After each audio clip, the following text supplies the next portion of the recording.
2.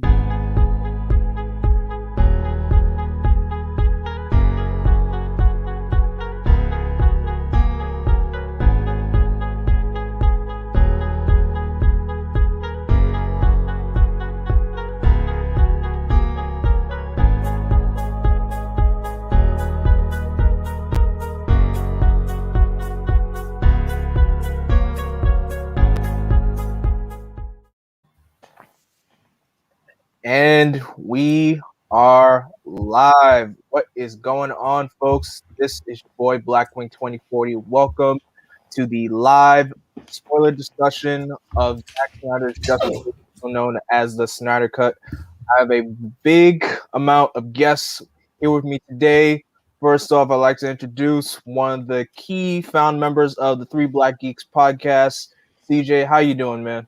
Doing pretty good. Can't complain. Another day. I agree. Definitely agree.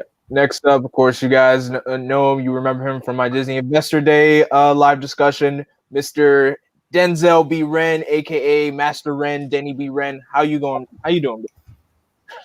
I am excited. I am well throughout this crazy pandemic, but all is good because we are here to talk about Zack Snyder's Justice League. Can't wait to nerd out on y'all. Yeah, that's right. And last but not least, I have not spoken to this guy in a long time. We've been doing stuff together since like years ago. We used to call ourselves the Comic Crew. But Tex, how are you, man? It's been forever. How have you been all these years? I've been great,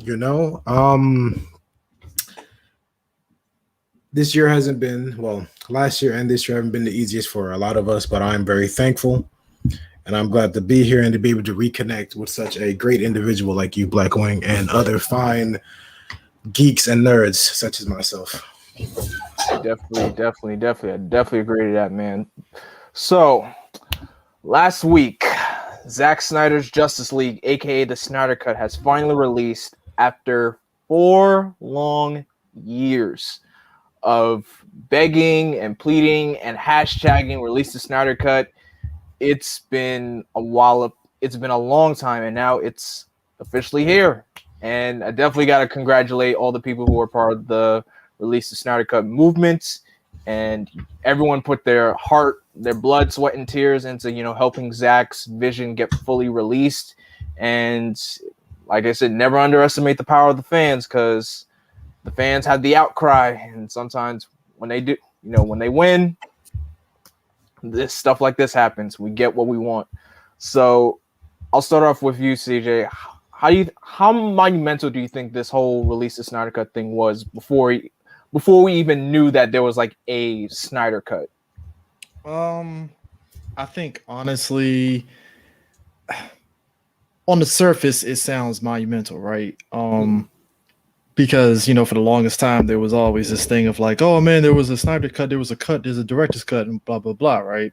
Right. And, I mean, the logical thing was, obviously, Zack Snyder filmed some stuff because if you remember, way back at the very first trailer for Justice League, you saw a lot of different scenes, Cyborg playing football being one of them and stuff. And you saw those things, and you're like, all right, cool.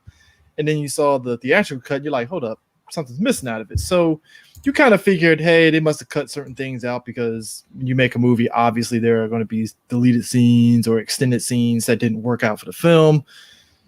So it's like, all right, cool. So when they announced this whole thing with the Snyder Cut, just Zack Snyder's Justice League, I should say, I was like, all right, cool. I kind of had a general idea of what it was going to be. I didn't think it was going to be like a huge 180 from the theatrical cut, but I mean, monumental to a degree, I guess, in the sense of it actually getting put out and stuff. I mean, especially in a 4-hour span, but I think also because it's unprecedented because we have a streaming service. Because if you didn't have a streaming service, you wouldn't get 4 hours. So, yeah, most definitely. What about you, Denzel? How do you feel about this long-awaited release of the Snyder Cut? Well, this opens a doorway for many creators and directors. It's a blessing for Mr. Zack Snyder himself because many directors have so many cuts, but certain studios is like, nah, we don't want to go with your vision. Your vision detached from that. Majority of the times when studios follow their own rules, sometimes the audience or fans reception sometimes work, but majority of times it don't work. So the one that we have before, which is a good example, the Justice League 2017, which shouldn't exist and doesn't exist in my brain right now. If you saw my video, I ripped it up to shreds. It don't exist anymore. When you follow, the director follows his own visions and stuff like that, and fans are well receiving the product to follow up the storyline, everything in the vision, then is all good. Studios should listen to what the director's vision is and stuff like that. And with that reception that he got positive reviews, it was awesome-tacular. And yeah, it's a great privilege on it. And I'm happy that this man got his vision because, like I said, many directors don't have the opportunity. So it was great. I really loved it. Exactly. That's man. We're gonna go into that with the whole studios interfering and everything later on. But Tex, how about you? How do you feel about this long-awaited release of the Snyder Cut? I will be the first to say I was indeed a naysayer, to my eternal shame. I did not believe it existed, not really. I knew there were a few cuts, but I did not know how far Zack was able to get with them. And obviously he got a bit farther when he got the green light from HBO Max. But I never thought it would see the light of day. And after seeing it, I can say I don't know how well it would have gone in theaters simply for the 4 hours, and I know he would be forced to cut out some really good stuff. Quick spoiler, I'm a big fan of Cyborg, and Cyborg, this is probably going to be the best Cyborg I get in a minute. Even DC Comics has no idea what to do with Cyborg, so I'm glad Zack does. So it was just a great time. I can't say I love every part of it, but it's not only is it better than the theatrical cut by too much, it simply stands on its own as a good film. And I hope Zack Snyder and all of the people who push this film, I hope they feel proud of themselves because they deserve it. They truly do. Hands down, I definitely agree. And I can honestly say I was definitely one of those naysayers because I just felt like, sometimes, when you want something so bad, especially when a fan base wants something so bad, they never get it. This is kind of similar how when Young Justice was canceled back in 2013 and fans, pleaded, everybody was hashtagging it, everybody was rewatching it on Netflix, keep binging Young Justice and everything. And then that eventually got the show back to come back for season 3. This, release of Snyder Cut is another example of that. It's just, sometimes it goes to say patience is a virtue with certain things. Patience is definitely a virtue, but it definitely is, a long-awaited thing to be celebrated because I know this film was not easy to accomplish, especially for Zack, because he was experiencing loss because his daughter committed suicide during the process of making this film. So I know Zack had a lot to deal with, but the fact that he was able to get this project done anyway, and it was for his daughter in the end, which still makes it, monumental and incredible at the same time. So I definitely got to give huge props to Zack for doing this.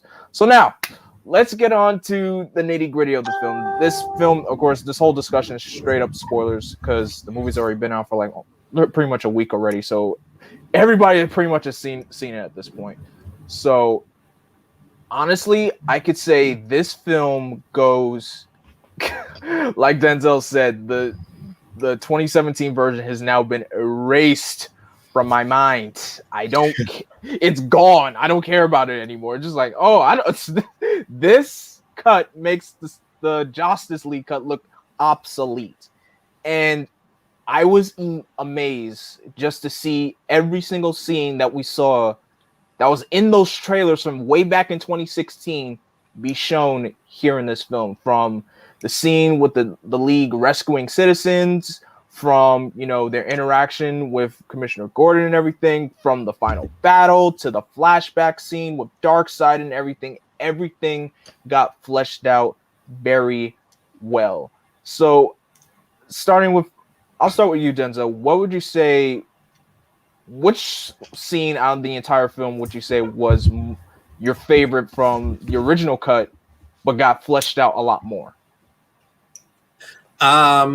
For me, it would be the resurrection of Superman for me, because Superman is like the heart for me in my opinion, and the way how they did his resurrection in 2017's Joss Whedon, they just grave robbed him.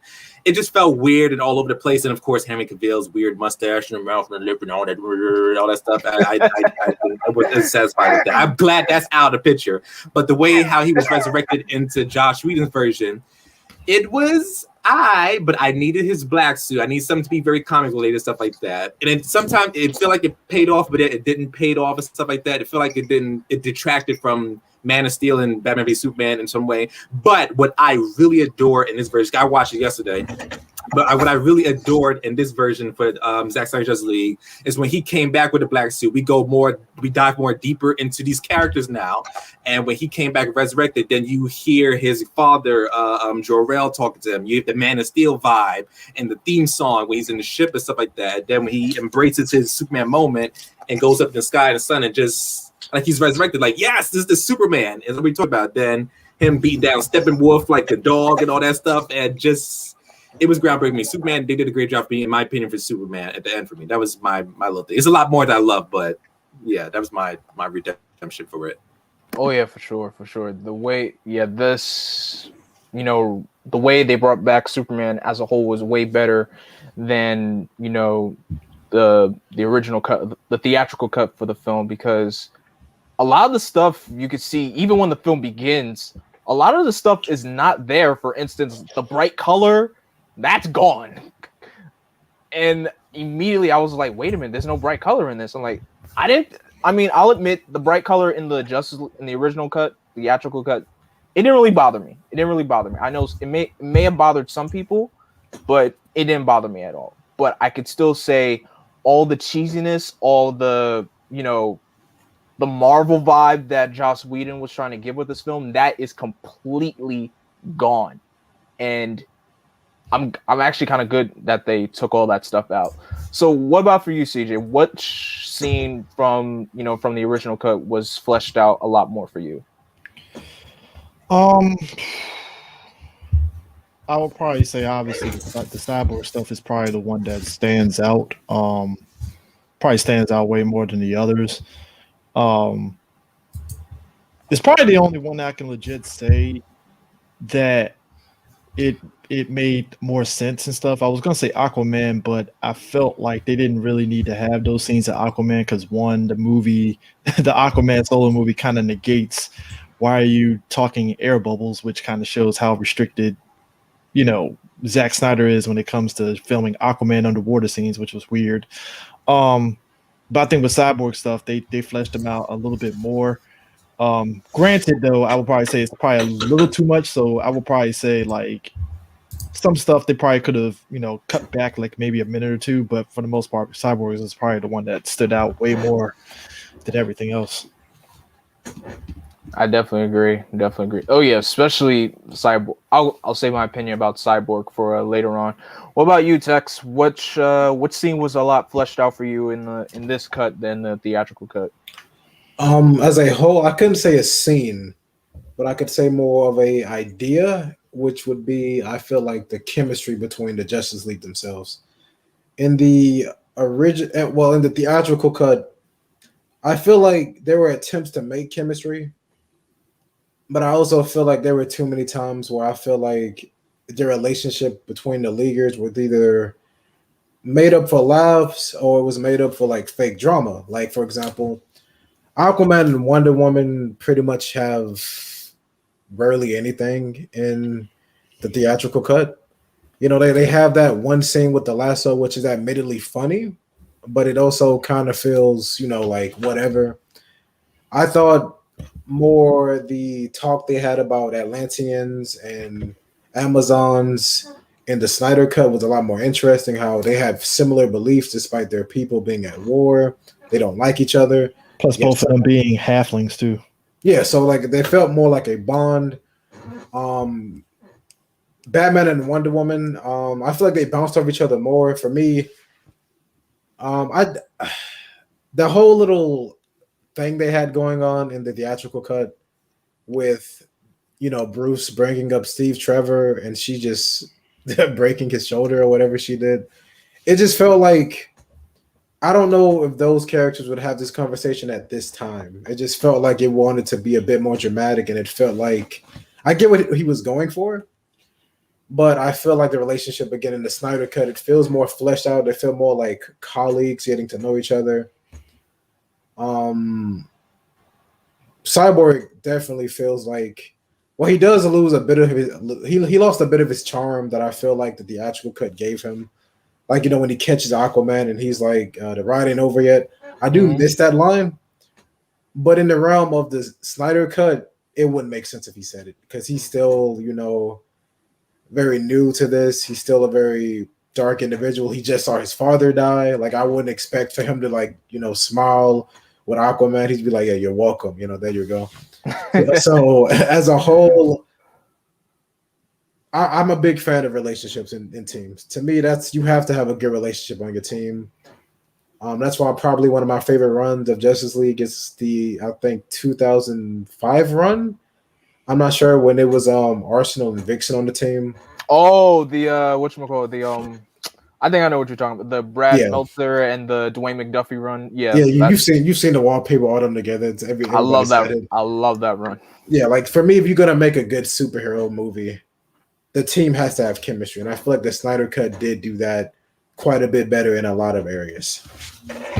I can definitely agree with that. For me, definitely one of my favorite scenes that got fleshed out was it's definitely got to be the flashback scene of the big war with Darkseid and everything, because in the original cut it was just Steppenwolf, and that scene was like only 2 minutes long, but here it's expanded upon a lot more. You see how the war was going on. You see Darkseid coming to Earth, causing havoc, and you had all the armies of man. You had Atlanteans, you had the Amazons, you had even the gods themselves coming together just to fight Darkseid himself. It was just incredible.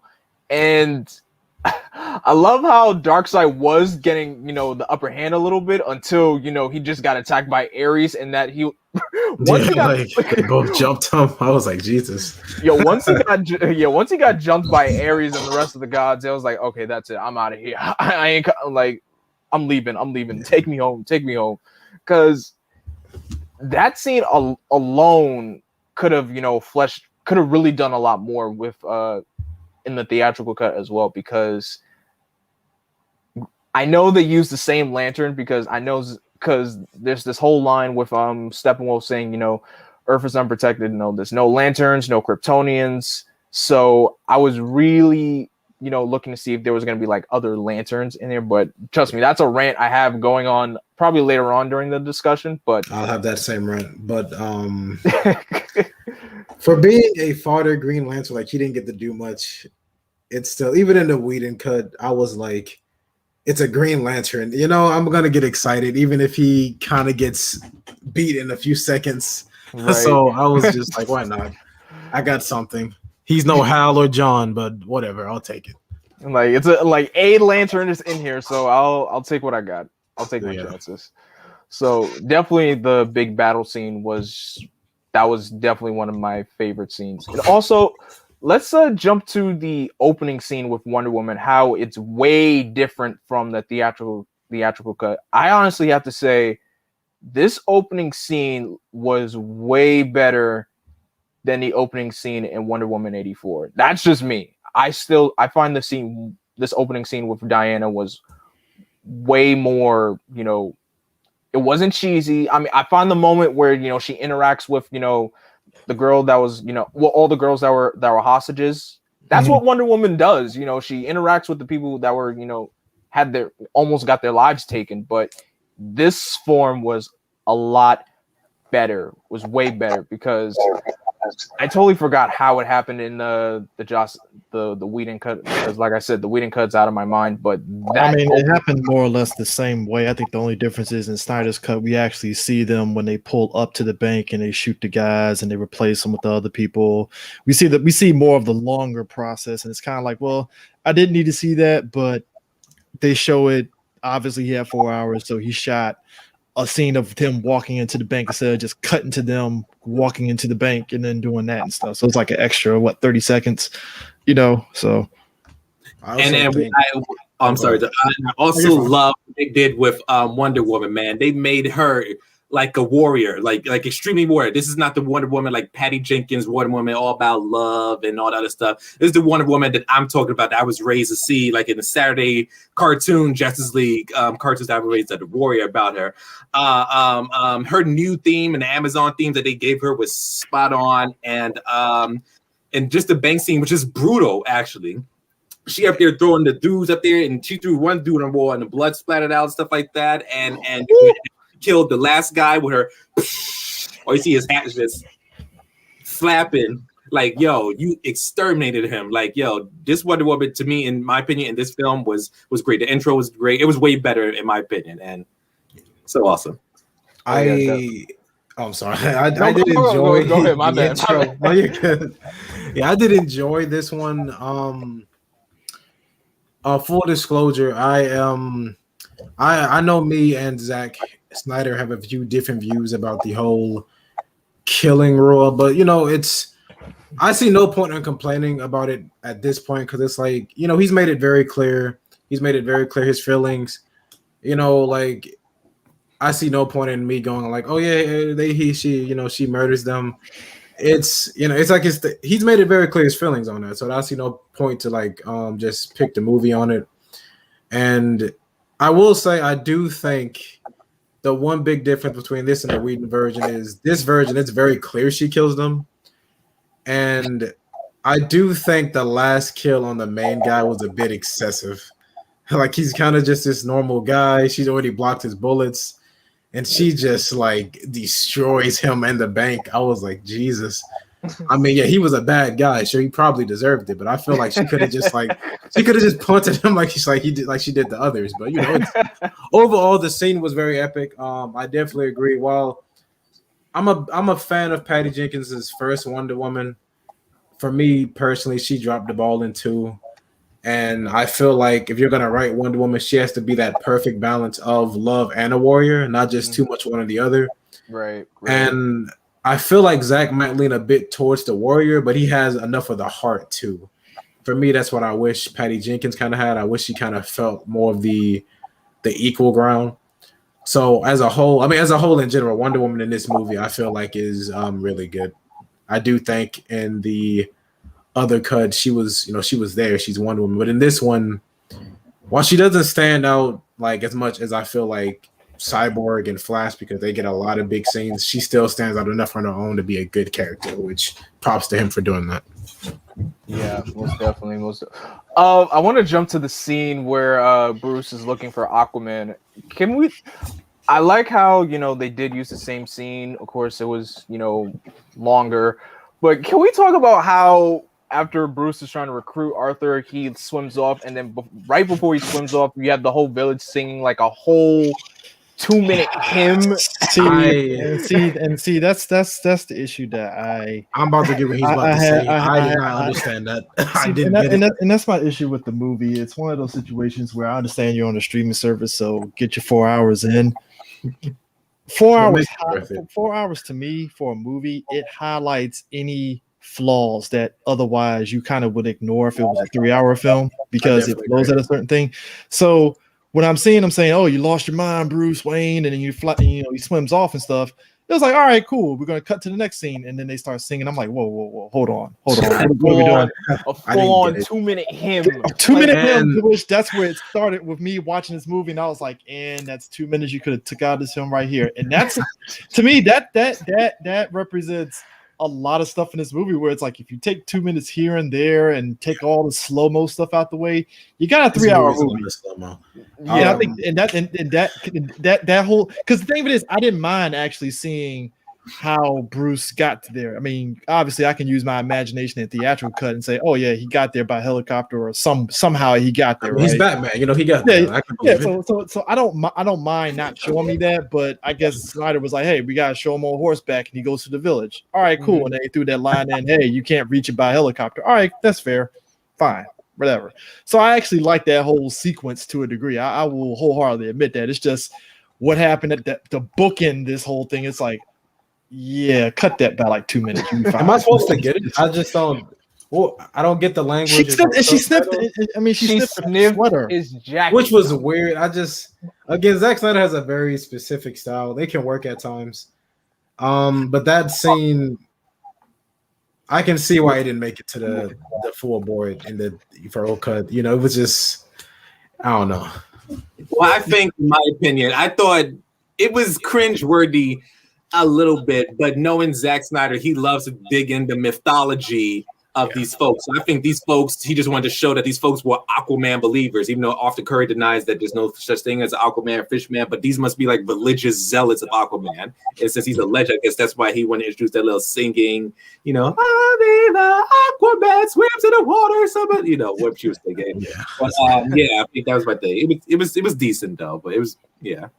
Yeah, it was fine. It's just, I didn't expect it. I thought I missed the scene. Yeah.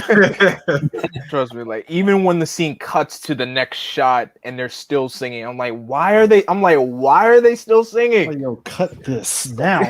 They love Aquaman, like I know, but yeah, I love him too, but damn, like I don't need a whole freaking hymn just for 2.5 minutes. Like, geez, cut it out. If it was a bit more clever, like that was like the introduction to his theme song, and then we heard it like later. That's his theme.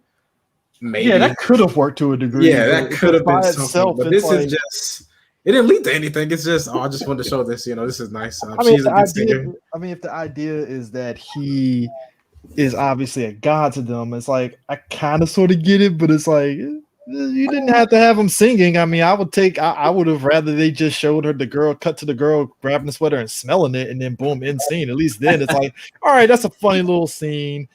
Okay, fine, because that's been a thing with Snyder for a while. I mean, if you look at the end of Man of Steel, you about to say the cute scene? Like she said, I think he's hot.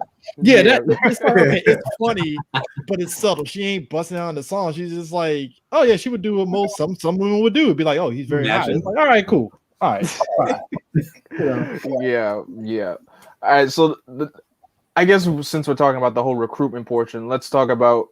I gotta say, the scene with Barry, and first of all, him applying for a job, and then of course the Barry and Iris moment, which I knew Iris was not gonna get that much to do anyway. So yeah. I like the actress. She's fine. I mean, yeah, she's fine, but of course, I just felt like she was only in there just for that one scene. And yeah, I feel like if because I think WB is kind of shut down any chance of him continuing. So it's kind of like, was the scene necessary? I mean, it's continuing, but the problem is that the scene itself doesn't serve no purpose. Because I mean, if you take it by itself, right? Like we all follow the news of these comic book movies, right? Yeah. So we knew that was Iris West, straight up, right? Yeah. Mm-hmm. The scene itself didn't tell us that's Iris West, and I won't say that's a problem, but it's like it would be nice if somebody just said, "Hey, Iris," or something, so we know that's Iris. Yeah. Otherwise, West, otherwise the average viewer is looking at it like, "Oh, it must be some random chick that he likes." All right, cool. It was the first slow-mo. I mean, it's the Flash, but that was definitely the first scene where I was like, "Oh, this is a slow-mo movie." that scene. Oh yeah, it works for the Flash. Everything. So he usually uses it pretty well, so I can never complain about it. I mean, it's a Flash. You know, you don't use slow-mo with the Flash at least once. You're missing something. But it's just. I was kind of nervous in that scene because when he was saving Iris, right? Then he was grabbing the hot dog. I was like, oh God, what are they going to do with this scene right now? I thought he was going to put it in her mouth or some stupid. I thought he was going to take that hot dog for himself.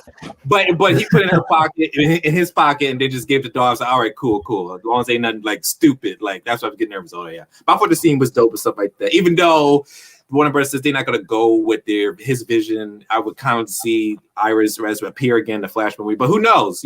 We just gotta. Well, I mean, she is going to be in the Flash movie. They said she was going to be in the Flash movie and stuff. I hope so. I don't know if they're going to follow this. I think it is the same actress and stuff. I don't know if they're going to. I think it's what they're doing is, from what my understanding is, they're playing very fast and loose with the Flash movie in regards to this. So it's kind of like, hey, Snyder's stuff is done, but when we do Flashpoint, it's going to probably most likely loosely kind of bring up what happened in Justice League, kind of like Aquaman movie, kind of low key brought up Justice League when Mira said, was like, oh yeah, the Steppenwolf thing. It's like, all right, yeah, that was something different. I thought that scene was ironically worded in Aquaman. It's just I'm curious to see how everything goes, because even in Aquaman they did a few little retcons, because you can see Snyder's vision. He obviously wanted Mera to be like an orphan. Then you see Aquaman and you see her dad's in the movie, and it's like, okay, well, I don't know. I'm not sure what's happening now. Yeah, it's light retcon. I mean, it doesn't matter. It's like it's Mera's dad. Who cares? I mean, retcons are a common thing in comic books anyway. Yeah. We can't stand them. It's the most blink and you miss type of retcon where it's like, all right, yeah, it's like I'm never worried about that. It's not a big one. She got a dad now. That's cool. Yeah, it's like, whatever. That's right. Definitely. Cool. Let's talk about the whole scene with Steppenwolf and the Amazons. First off, Steppenwolf looks way better in this cut than the theatrical cut, because the theatrical cut they made him just look like a typical looking Power Ranger style villain / general. I'm just like, okay, this guy doesn't even look that threatening. Here it's way better, and he completely washes the Amazons. And can I just say how dedicated the Amazons were just to standing in that chamber just to see what happens next for the whole time? See, I gotta wonder, is that a thing that they do all the time? That's all. That was my thing. Is like, I wonder, like, how long were they standing there for? I don't look. They dedicated for sure. They were dedicated. I just want to know how the Amazons they lost a lot of people in that fight. Jesus, how he did the what do I say? That thing that's what that scene what he did with the Amazon. See, Zack Snyder, to me, in my opinion, understands how heroes work, how worlds work, especially Greek mythology and all that stuff. The way how he portrayed the Amazon woman and the theme with them and stuff like that, that they're strong warriors and stuff like that. Even defending Steppenwolf was totally off the charts, in my opinion. And yes, the way how he did Steppenwolf, my opinion, was so much better, because in the previous one, he like a cosplayer, just soft and PS3 looking and stuff like that, just not finished looking. And he's always praising his mother all the time, like he want to have sex with his mother or something like that. None of that is in here, thank God. He has a forgot that happened. Yeah, because they made him have a purpose in this better film. Better context for the mother. Yeah, because he want to have purpose to be with Darkseid, and he want to make up stuff like that. He wants to own Darkseid's trust, which I love and respect like that. And he has an old Darkseid. What he said, 10,000 worlds. So that's like, I'm telling you, the Green Lantern Corps in this universe are not doing their job, man. I will say this though. I will say this. I think it was a mistake of Snyder to change up Whedon's thing, because I felt so, and this is it's a minor mistake, but it's kind of something that people didn't pay attention to. So Snyder said in interviews that was Uxas in the flashback, right? Right. The problem is that Diana sits there and literally says Darkseid the whole time. We never hear the other name or anything. Yeah. And it kind of throws it off a little bit, because it's like, well, if you kept the Whedon version where Steppenwolf was there, it would have probably been more stronger for why he wants to make it back up the Darkseid. Because at least it was a couple of us, we were talking about it, and one of the guys was saying that it would have been nice to see a scene where Darkseid is basically kind of watching from another ship elsewhere it transpire, and that's what got pretty much put Steppenwolf on his, like a good mix of both versions. Yeah, just kind of have both, where you still have your Darkseid, but you have Steppenwolf there. But I think with Darkseid there, I get what Snyder was doing and showing that, hey, Darkseid is a threat, and it took the gods and everybody else to take him down. But it was like, it kind of took away like the tension of him being like this threat, I guess, and stuff. So now it's like, and he got beat by Ares. I think that's actually what Zack Snyder was trying to do with that, is that he wants to make Darkseid to the made very mysterious. Like, okay, we see this alien guy, Steppenwolf, but who is he doing it for? And I guess he wants us as audience members to explore who is Darkseid with Wonder Woman, do a little investigation. It's a bigger threat, something like that. So I guess maybe he wants to build up that little tension. It's like, oh, okay, so you know, to this guy. Yeah, probably. Yeah, for sure. Yeah. There's another. Oh, I gotta say how. First of all, I gotta give definitely. I love the scene how, Queen Hippolyta was able to use the flaming arrow to call out to Diana, because like only Diana would know that flame means something is up, and the fact that the arrow of Artemis was pretty much used as a key to open a hidden temple in. I think it was at Greece or Athens. It was Greece. It was Athens. Yeah. So, and also, can we just talk about the fact that she just dived into a temple with heels on, with no breaking ankles or anything? I didn't even know they were wearing heels. The woman was full on wearing heels, dropped down into a temple with no breaking ankles whatsoever. I'm like, you know what? She built for this. She built like a queen to fight like a queen, I guess. I don't know what to tell. Yeah. So yeah. I just like the fact that she found the temple and how the temple, reveals that there are 3 mother boxes. The Atlanteans had one. They pretty much sealed it up in their place. The Amazons had one. They pretty much sealed it up on their island. And of course, the box of man was pretty much, they just buried it somewhere. They just buried it. Once again, like, humanity is the trashiest one. We just put your box in. Yeah, we just put it inside the ground. It's fine. We'll find it later. It's just the ground. That's all. We're just stupid. Just bury everything. Like, I'm not surprised that probably some buffoon in the man army would just be like, you know what? Maybe I should just dig this box up just for a little bit so I could just see what power it holds inside. I wouldn't be surprised. I wouldn't be surprised if that was ever like a plan or something. It was interesting when you see Cyborg flash back, and they flash back to World War One? He flashed back to, or was it World War II? World War II. Okay, because it looked like the scene from Wonder Woman. That's why I was like, is that the scene from Wonder Woman when she hit the village? I was like, oh, all right. So, but yeah, it is kind of weird. It's like you buried it in a random place in the ground and they just found it. Like, yeah. Good job, guys. Good job. It was, at least chuck it in a volcano or something. I don't know. But yeah. Steppenwolf as a whole for me, I do think he was greatly improved.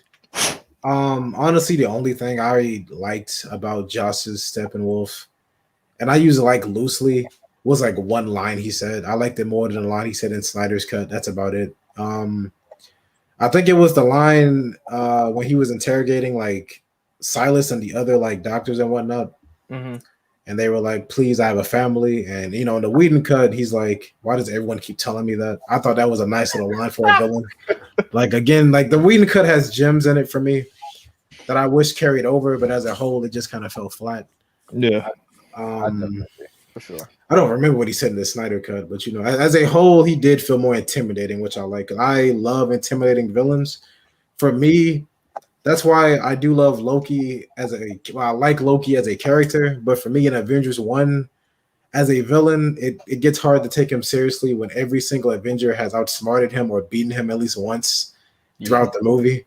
Like, Cap stands up to him, Iron Man hits him in one hit, Thor talks down to him, Black Widow outsmarts him, Hulk, we all know what Hulk did to him. Almost into it like a rag doll. Yeah, it's like Hawkeye, he took him off guard. It's just all the Avengers, That's why I do like a villain who feels like, especially when you're going against a team, you have to make a villain who feels like he's a threat to this group as a like individual. So right. I definitely like that more about him. I agree. Definitely agree. I could say when it comes so the way how Cyborg got recruited, I like how, first of all, Cyborg is like straight up in mourning, or not even in mourning. He just feels isolated from society. The way how Victor just pretty much removes himself from society as a whole and just stays in his room, doesn't want to leave. Sometimes he may step outside, but he does not want to leave. I like the way how they did this way better than they did in the Whedon version, because of course in the Whedon version he blames his dad for what has happened to him, but we never really know exactly why this happened to him, but it gives us more of an this gives us more of an insight because we get to see Victor's beginning, how, you know, just like in the graphic novel Justice League Origin, which was written by Jeff Johns, you know, his father was never coming to his football games. His mother was always supporting him. And then on that car ride home, she and Vic were caught in a car accident. She didn't make it, but Vic made it out. But of course, pretty much, I don't know how, but his whole upper body was still around, but his whole lower body was gone. I'm just like, jeez. Jeez. It was definitely graphic. As a big fan of Cyborg, love him. Probably in my top 5, at least top 6. Only people above him are like Roy Harper, Beast Boys, people like them. He is simultaneously one of the best parts, and I feel like kind of not the worst parts, but one of the like. This movie definitely feels like it's his movie at times. Like it's definitely his origin, which is fair because, you know, even like what you said, like Jeff Johns' Justice League Origins of the New 52, that entire book is basically his origin. All the other heroes in that book, you know, they've been at it for at least a year or two. Mm-hmm. But at times, like again, like as a DC fan, I'll watch a four-hour movie, but I will never like look down on people who don't. Even Avengers Endgame, they had to work like 20 movies to get to that point. Yeah.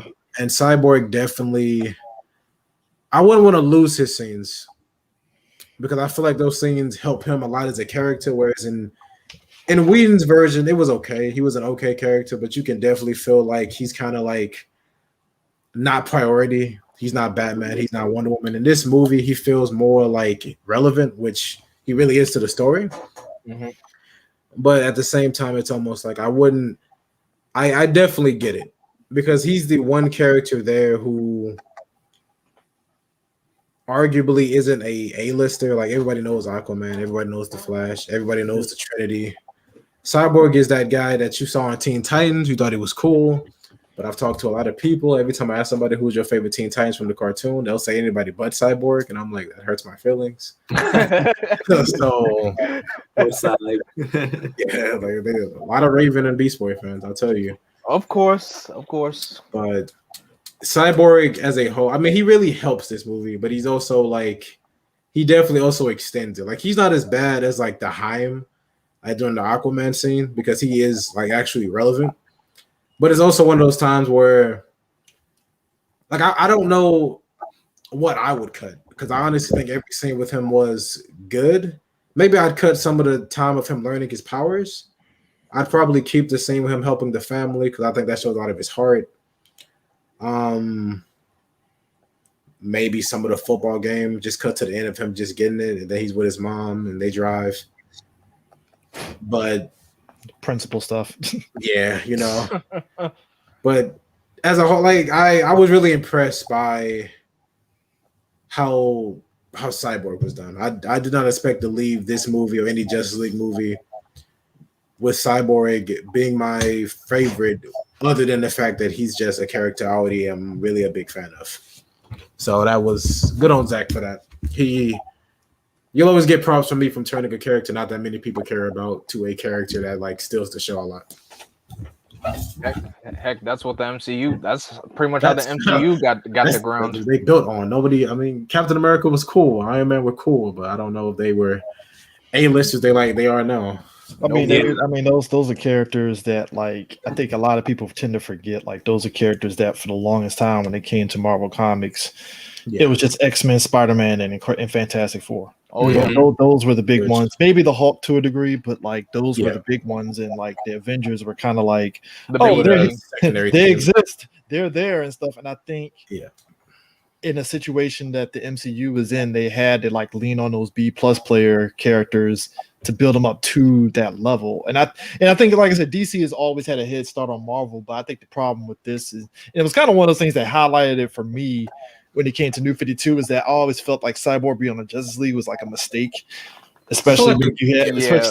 They did nothing with it, which is what I hated about it. That's the thing, because it's like where you have like the DC animated thing. You know, they was like, well, why don't we just use Jon Stewart Green Lantern if we need a black person? You know, whatever. Yeah, obviously. like he's a Right. token. Like Because Jon Stewart, he's a military vet, so he's going to be a different type of Green Lantern compared to Hal Jordan. So you're going to get that military demeanor to him, and he's a black man, so obviously that's another degree that you're going to go there. With Cyborg, it was, but like with Cyborg, it was like, all right, he's a kid that got the mother box attached to him. All right, cool.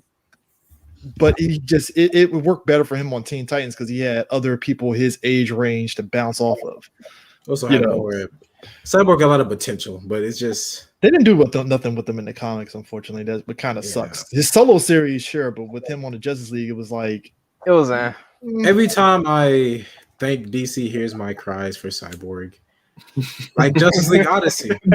When I tell you, have any of y'all seen Justice League Odyssey, like read it or anything? I've read like a few. I read like the first arc, and then I just dropped it because I couldn't keep up with it anymore. Let me tell you how DC got me. Justice League Odyssey, they try to show it as this is Cyborg, Starfire, Azrael, Jessica Cruz. This is their story.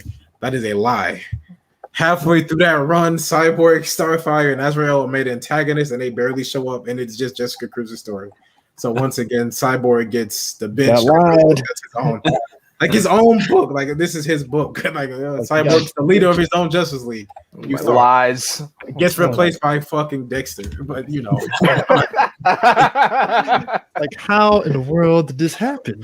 Yeah, I'm just glad he's back with the Titans. I wanted to give him a chance on the Justice League, but DC didn't. So whatever. Look, we all know that Cyborg has always been Titan material. I mean, I know we're jumping back and forth with the comic book talk and everything, but I think having, like, you know, if you're like a young hero, just let that be like your go-to team. Like start off with the Teen Titans, and when you have, you know, the capabilities, when you're ready, like, all right, you're ready to join the league. But just like they did to my boy Roy until they took his arm and his daughter away. I don't understand DC. Stop doing this. Hey, Roy has been through hell and back, and oh God. I don't know how, but he's been through hell and back, and he's been kicking it. But hey, my thing is, but like to your point about like Cyborg and stuff. Like I said, if you had to cut anything, like I said, I cut the principal stuff, trim down the football scene because I mean, you get the gist of it in the car. Like, oh, my dad didn't come to the football game. Yeah, I feel like you could have really just got into the car, got the crash. I don't think you needed to show the hospital. Unless you really wanted to show Cyrus like crying.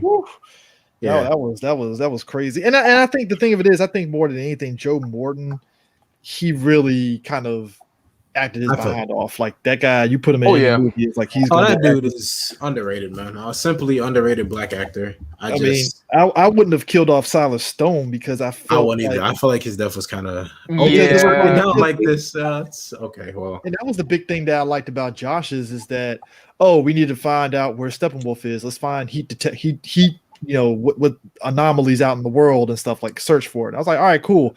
But then Silas is like, Silas killed him because he shot a microwave thing on the mother box, and that was how we were able to ping it. And I was like, he had to die for that? Like, yeah, it's sure, I guess. I feel like they could have come up with any other plot or reason to find the mother box. Honestly, I just because him and Vic having that talk outside the Batman aqueducts, I thought that was a perfect way to like bookend it in a way, because it was like, clearly they're on the same page kind of thing. And maybe if you want to bring them back in later inside the lab, but I wouldn't have killed him off. I would have had like Steppenwolf like shove him off to the side, and you know he hit something, and you know he's down for the count or something. But I wouldn't have killed him. It was like, I knew he was dead by the trailers, man. The trailers didn't even try to hide it. They him.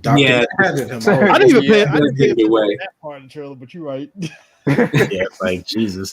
I saw him glow. I was like, "This some Dr. Manhattan shit. He about to go." He done.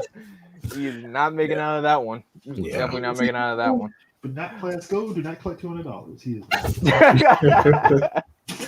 Oh man. Honestly, I could also say when Batman goes to recruit Barry, I feel like it was still the same, but just a little People bit thought that was different. Whedon. I It's a remember little people bit thought that was dialogue. Whedon's thing, and it was like, oh no, it wasn't Whedon. That was all That was all Zach. Zach. Oh, Yeah, yeah. That was all Zach stuff.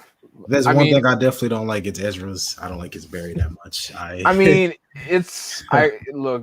Ezra Miller's Barry Allen is very an acquired taste because we're also used to Grant Gustin's portrayal of Barry Allen. So plays more Bart Allen than Barry Allen, to be honest. yeah, like he's Yeah. it's kind of weird on a grown man. At least Bart could say he was a kid in like the 90s. So now it's Ezra Miller's a great actor. Like I've seen him in a few things. I think he's a good actor. He's very enthusiastic. I will give him that. He has. Oh, an yes, energy. So yes, that's why I was like, yes. he felt more Bart than Barry. So if it was like, oh, Wally, even to I a was thinking degree. more Wally. Than, Yeah, they was like, oh, that's Wally West. All right, cool. I was- mean, you did that in the cartoon. You made it Wally West instead of Barry. All right, cool. I was genuinely surprised at some of the lines that I thought Whedon made. Like I despise the whole bat signal line. I despise it. That's the best. Like, I really thought that was a Whedon line, and when I saw it, it was like, Zach. it's Zach. like, I I was just- like, Zach. I mean- like when it comes to the jokes and stuff like that, is like, okay. I kind of like the Whedon's jokes a little bit better than Zach's because Zach's like a serious joke. So it was like, all right, that was passable. Because maybe he probably tried to put jokes here because, it's a dark tone film. Everyone's dark, right? So it's going to flash something a little lighter. And so. I mean, I get what he was doing because, like, if you look at the whole league, I mean, even Cyborg. I mean, at one point, Cyborg says "fuck the world." I was like, "Whoa, dude!" Like, I get your dad died. Somebody had to be a bit happier. Like, it was like, yo, you said "fuck the world." I mean, why? I get your dad died, but you don't like your Cyborg. I get it, but you don't say "fuck the world" and you gotta save the world. Like, that's weird. I actually But thought you- that was a bit weird too. Yeah, It's like, but you. Well, I mean, it wasn't weird to me because, listen, just imagine yourself a cyborg. Your bodies have blown up. You don't have no relationship with your dad. You all in this weird robot body, and the world's gonna go against you like that. So, how would y'all think? Like, would y'all think like Cyborg? Like, you know what? I mean, it was like because he was still a good enough person to help people. So I just thought it was weird that it was like, oh yeah, by the way, like the world as a whole is under attack. I mean, either way, I still get it because it's like you want me to help you save the world, me? Like, look at me.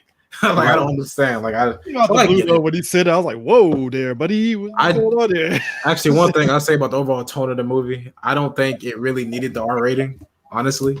It really But did because the did. blood splatter. I mean, even if you look at the bank scene, Yeah. if they didn't cut to that guy bleeding out of the back of his head, which I'm like, that was kind of unnecessary to show that. It's like Like the film definitely really tried to throws earn that. you onto a wall. Like, you will actually bleed out. So you won't be like, oh, no blood. Cool. Yeah. You're not human. No. No, but my thing is, I was, Matter, cool like- with seeing, I was cool with seeing the impact of the guy hitting the wall, but it's just when you cut to him, it's like you could have gotten away with a hard PG-13 if you didn't cut to him on the ground bleeding out like that. It's like, yo. Dude. Also, I think he got away with it in BVS. 'Cause I know Batman was definitely chucking dudes in the walls, and you saw the blood splatter. So when he punched dude into the floorboard in the warehouse scene, I was like, that dude Brutal. is dead. That dude is dead. He is not That coming dude is back out. up from that. yeah, so right now it honestly seems like the R rating only because they said death bomb like twice. I think like And I- Batman said it, And I think the R rating, I'm sorry, Drive. And I think the R rating, I agree with the R rating should,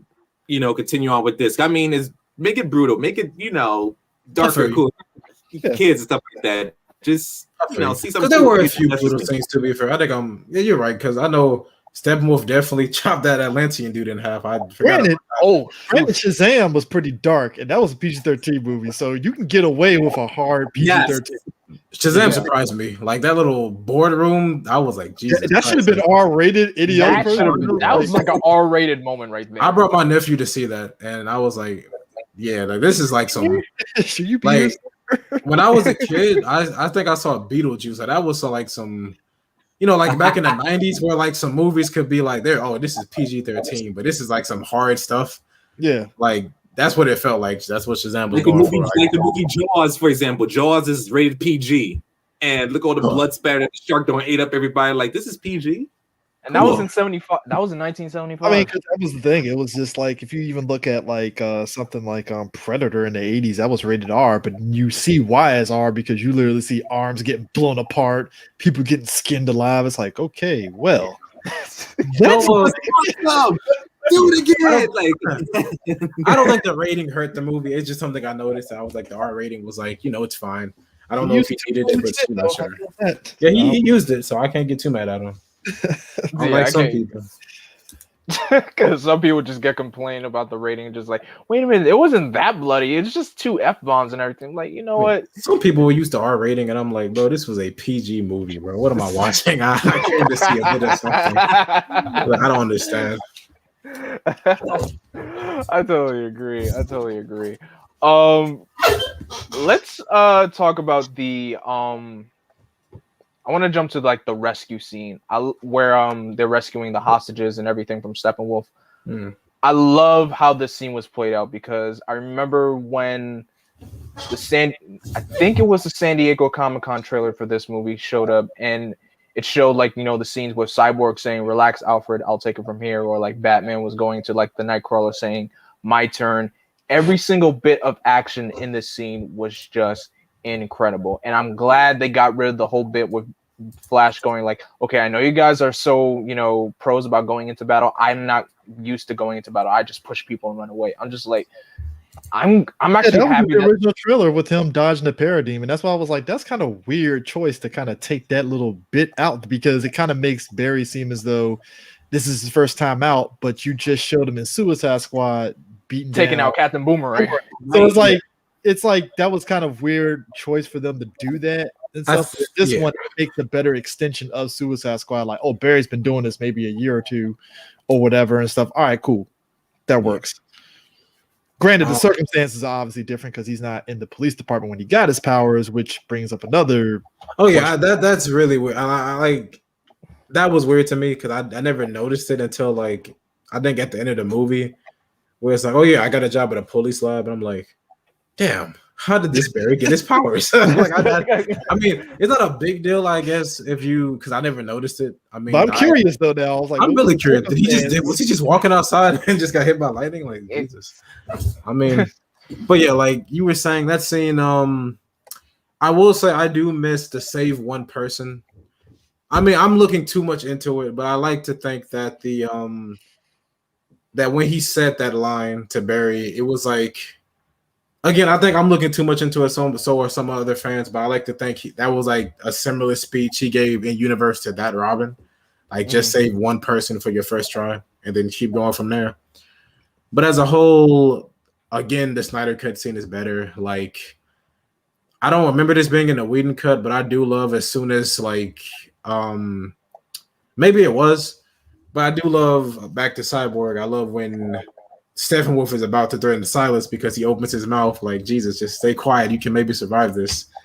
And as soon as he like, you know, walks to Silas and picks him up, I like how Vic reacts. Like, yeah, like I'm pissed at you, but you're still my dad. Like, come on, man. I'm not going to let you die. A lot different because his machine started taking over and shot Steppenwolf by accident. But this one, it was like, no, he actually wants to legit save his dad, so he's going to do it. So it played out better in Snyder's version. I really like the integration between the human and the machine. I really like the whole idea of kind of skipping ahead, but I think this isn't Whedon's cut, but I'm guessing this was Snyder's original vision. I love the idea that Cyborg's human half is like trying to calm down, but his robot part is like, bro, this dude is some real shit. Shoot that. We saw it with Superman where his robotic body was like, danger, stranger danger, shoot him now. Exactly. Either get me out of here, or I'm gonna shoot him. It reminds me of the Scarab from Blue Beetle. It's just like, no, I'm not dealing with this. The Scarab was more like him and like the Scarab would at least listen to Reyes. Like, all right, I won't do it. Yeah, the robot is like, well, the machine part of Cyborg it's more like an actual AI. It's like, I'm gonna do what I need to do to keep us alive. I'm not. Yeah. Which I really, again, back to Cyborg, I really dig that. And also, I've got to mention, we skipped over a few things, but it's fine because we're bouncing like back and forth. This movie has a lot to cover, but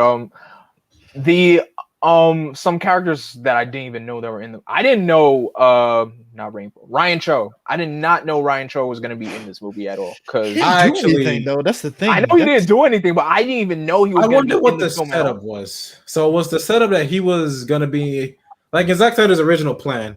Because I doubt DC was ever going to give Ryan Choi or even Ray Palmer. I doubt he was ever going to get his own show because the Atom or his own movie because the Atom is a CW.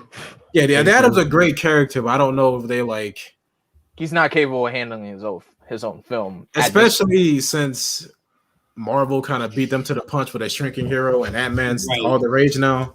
Yeah. So I wonder, was it just a cute little reference, or It felt like a reference because to me, and that's kind of one of the things that kind of got me a little bit when they interviewed Snyder after the movie had dropped.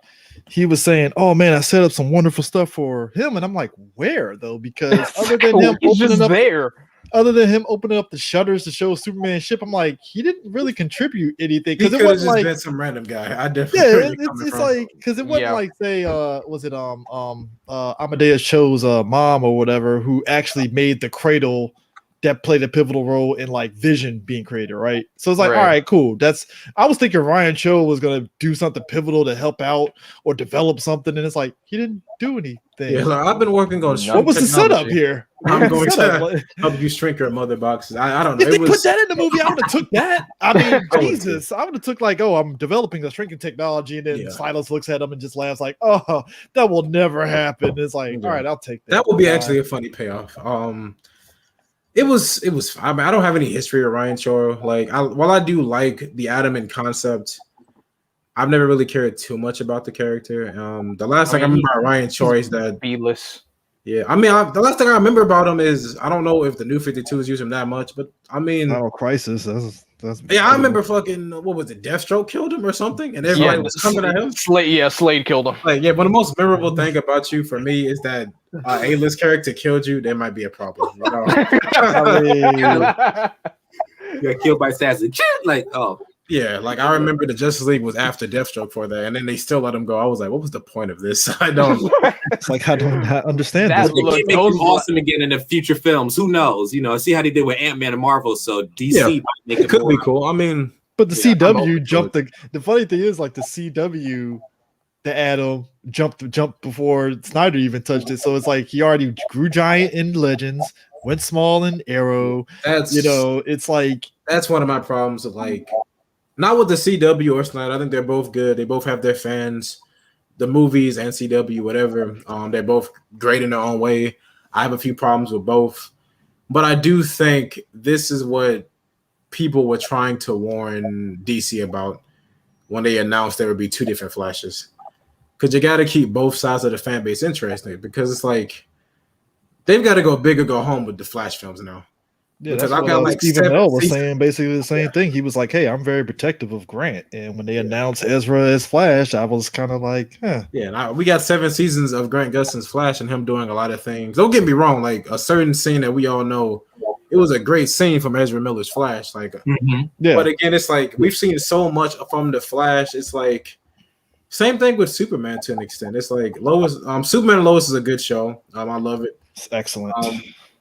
But it's just like now you got the fan base arguing like, oh, Henry Cavill, oh no, and that's the Tom movie Hiddleston. side that botched that up. That's the it's fucked like- up part about it. that's It's like, the- oh, Yeah. And I feel bad for Henry Cavill. The dude has the look, he has the voice, he has the And heart. Has the And you mannerism. know what I really hate when they keep rebooting films over and over. We're gonna reboot Superman. We're gonna put Michael B. Jordan as Superman. Superman's black now. Like the biggest I mean, mistake was them Henry not doing. Cavill- And Henry biggest- Cavill has the potential. I mean, just if you want to make a better Superman movie, just make Man of Steel 2. And The then biggest just do mistake one was them big doing that. I literally sat there and said WB messed up right there. they should have never did BVS, and if they did, I would have rather it been like Man of Steel 2.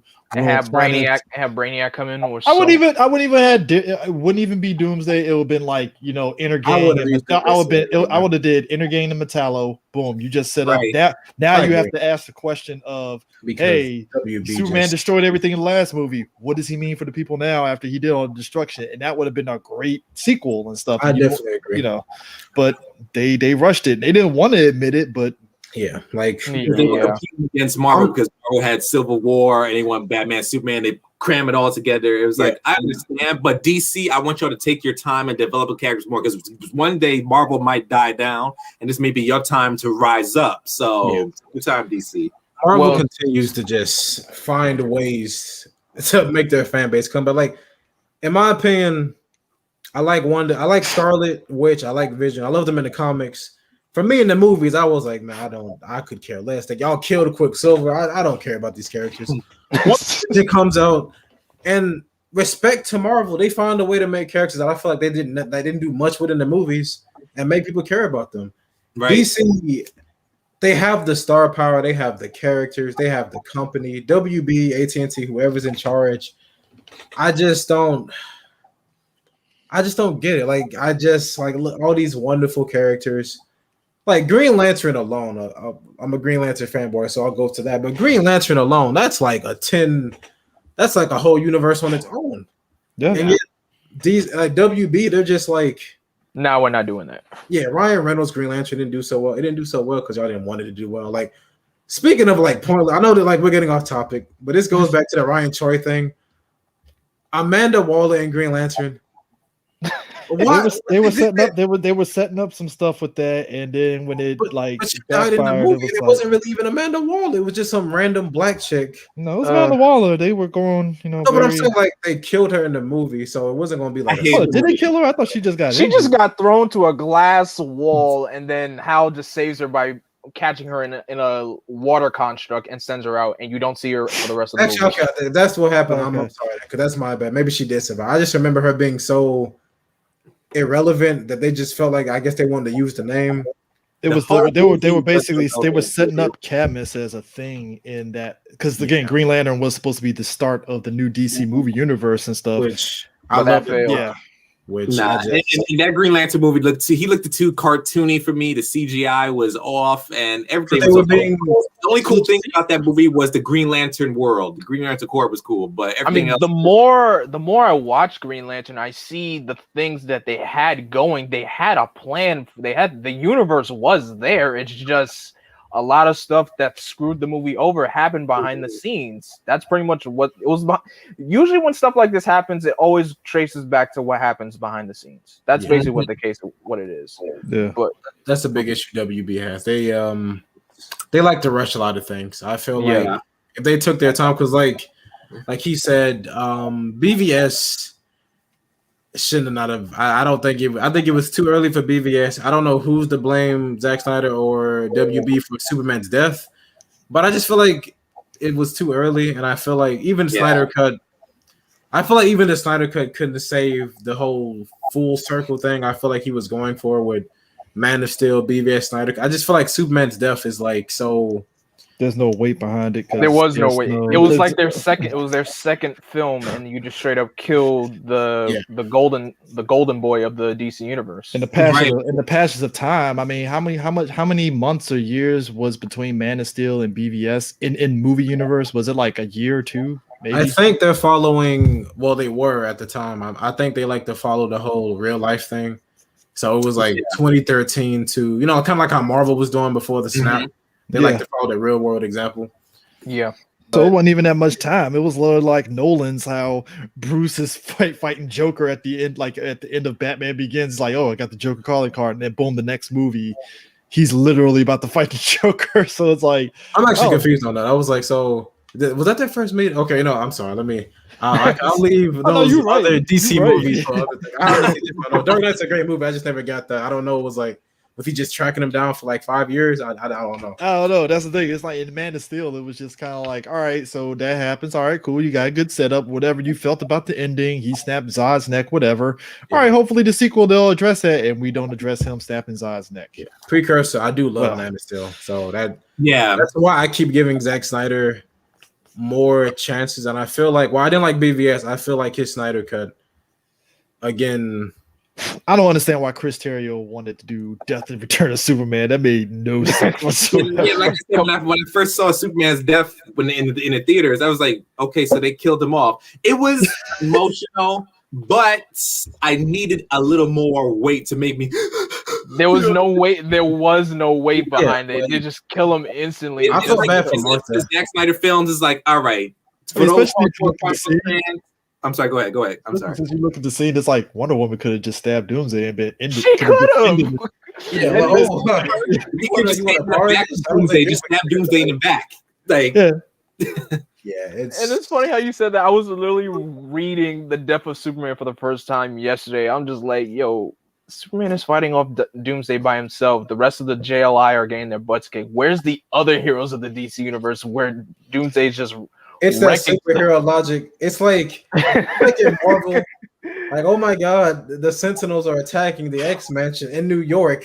Well, like 5 other groups. Like, where is Peter? Where are the like Avengers? you have the Avengers, you have Daredevil, you have the Fantastic it's Four like- that's in the the Baxter Like, building. I'm just like, I'll where's give DC everybody? the benefit of the doubt. They all, most of their big heroes have different cities in America, but they all live in America mostly.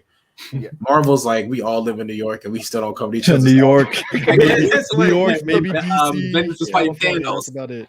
I'm saying, like, that's why I like the X-Men when they moved to Chicago. I was like, finally. So when y'all get attacked, I can't hold it against the Avengers for being like mutant haters or some shit because they do not help y'all. But yeah, I will say this though. To get back onto the movie though, I will say this. I felt Snyder's like final fight. It got straight to the point, to his credit. Once, because by that point you get to the finale with the final fight.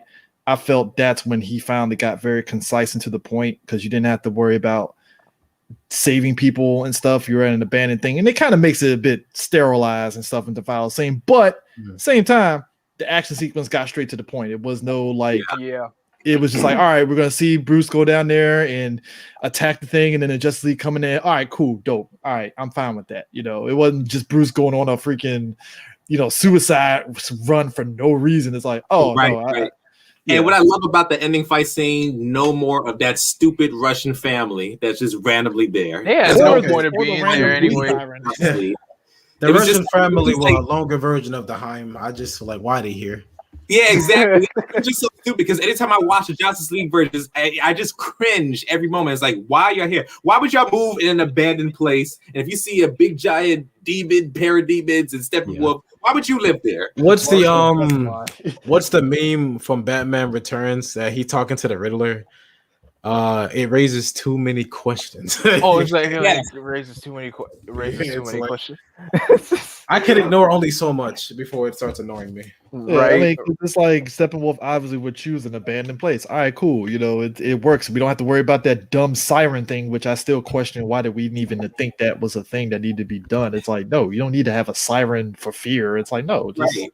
Like, it's an abandoned nuclear facility. I'm pretty sure there's radiation roaming around that area for And that's what for Zack years. Snyder's version pointed out. Steppenwolf even pointed out to himself too. And Zack Snyder's version says, "Oh, we should make a base here. Why? Well, because there's a lot of toxic, and we can make communications with Darkseid, and it's abandoned. Cool. Yeah. Great. Makes sense to me. And you know what? Let's actually get to the topic of Darkseid, because Jesus. I found him just bone chilling. Just anytime he spoke. First off, just the way how Steppenwolf is trying to tell Desaad and like, hey, can I come Desaad back? does not like Steppenwolf whatsoever. I'm gonna be real with you. I don't Desaad- care about Desaad- Desaad usually, but I love Desaad. Like, Yo, The dude was Desaad throwing was- so much shade. you It was who ridiculous. could have Like, stood by his side? I was like, I love Desaad. it's like I told you he was gonna fail, dog. I told you was just 2 years he ago he was said gonna that. fail. Desaad I was like, warned- y'all remember the old DCAU when Yes. Desaad was talking a bit too much shit and Darkseid killed him? I really thought Darkseid was about to slap him or something. Like, I felt that too. I said, "Yo, he about to kill him like he did in the comics or slap him." But I guess he respects him. Like, yeah, you were right, but whatever. You're right, man. You're right. Yeah, I'm you're sorry. right, I'm you're sorry. right. I doubted you, Yeah. man. You're You're right. right. You're right. That's why you here, not him. You know. Oh, man. I just love how they use the communications between Steppenwolf and Desaad, and the fact when the part where Steppenwolf was like, "Yo, I found anti-life here on this planet." I was like, "You found what?" Hold on a second. How did Darkseid forget about that? Okay, actually, I agree with him. Like, that plot point was kind of weird to me. Like, I do love the idea that Earth has the anti-life equation. It brings a lot, especially to his whole nightmare scene. But I still kind of am lost throughout the whole. So, Darkseid knows this planet has the anti-life because I think he did it in the past. Yeah, when he hit the hammer down, it was like, Yeah. oh shit, anti-life. And Steppenwolf clearly remembers this place because he knows they're Amazons. Like, there's no other planet. I think there's no other planet in the universe that has Amazons. No. He keeps counting them. Yeah, so it's like, did Darkseid not where to find it, or did he just not care? I don't know. That part was kind of weird to me.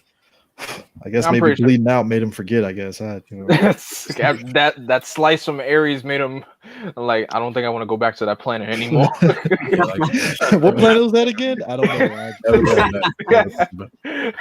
know. they had gods there, man. I'm not going there. I was Right. like, I just got my neck splattered by a god. You think I want to go back there? I'm like, they're not there. They're like, there's no gods here anymore. I'm like, really? I'm like, hold up. And the way I'll decide is like, you know what? Let me put Darkseid on the phone. Like, hey, yo, Darkseid, your uncle wants to talk to you. Like, what is it? Like, there's anti-life here. I find that to be so weird. Your own nephew is in charge of the uncle. See, you know what that is? That's what if Simba was an asshole. And Scarhead was talking that shit. Like if Simba was evil, that's what it would have been. Because I got a lot of vibes from that. Damn, if you were boss me, boy, like.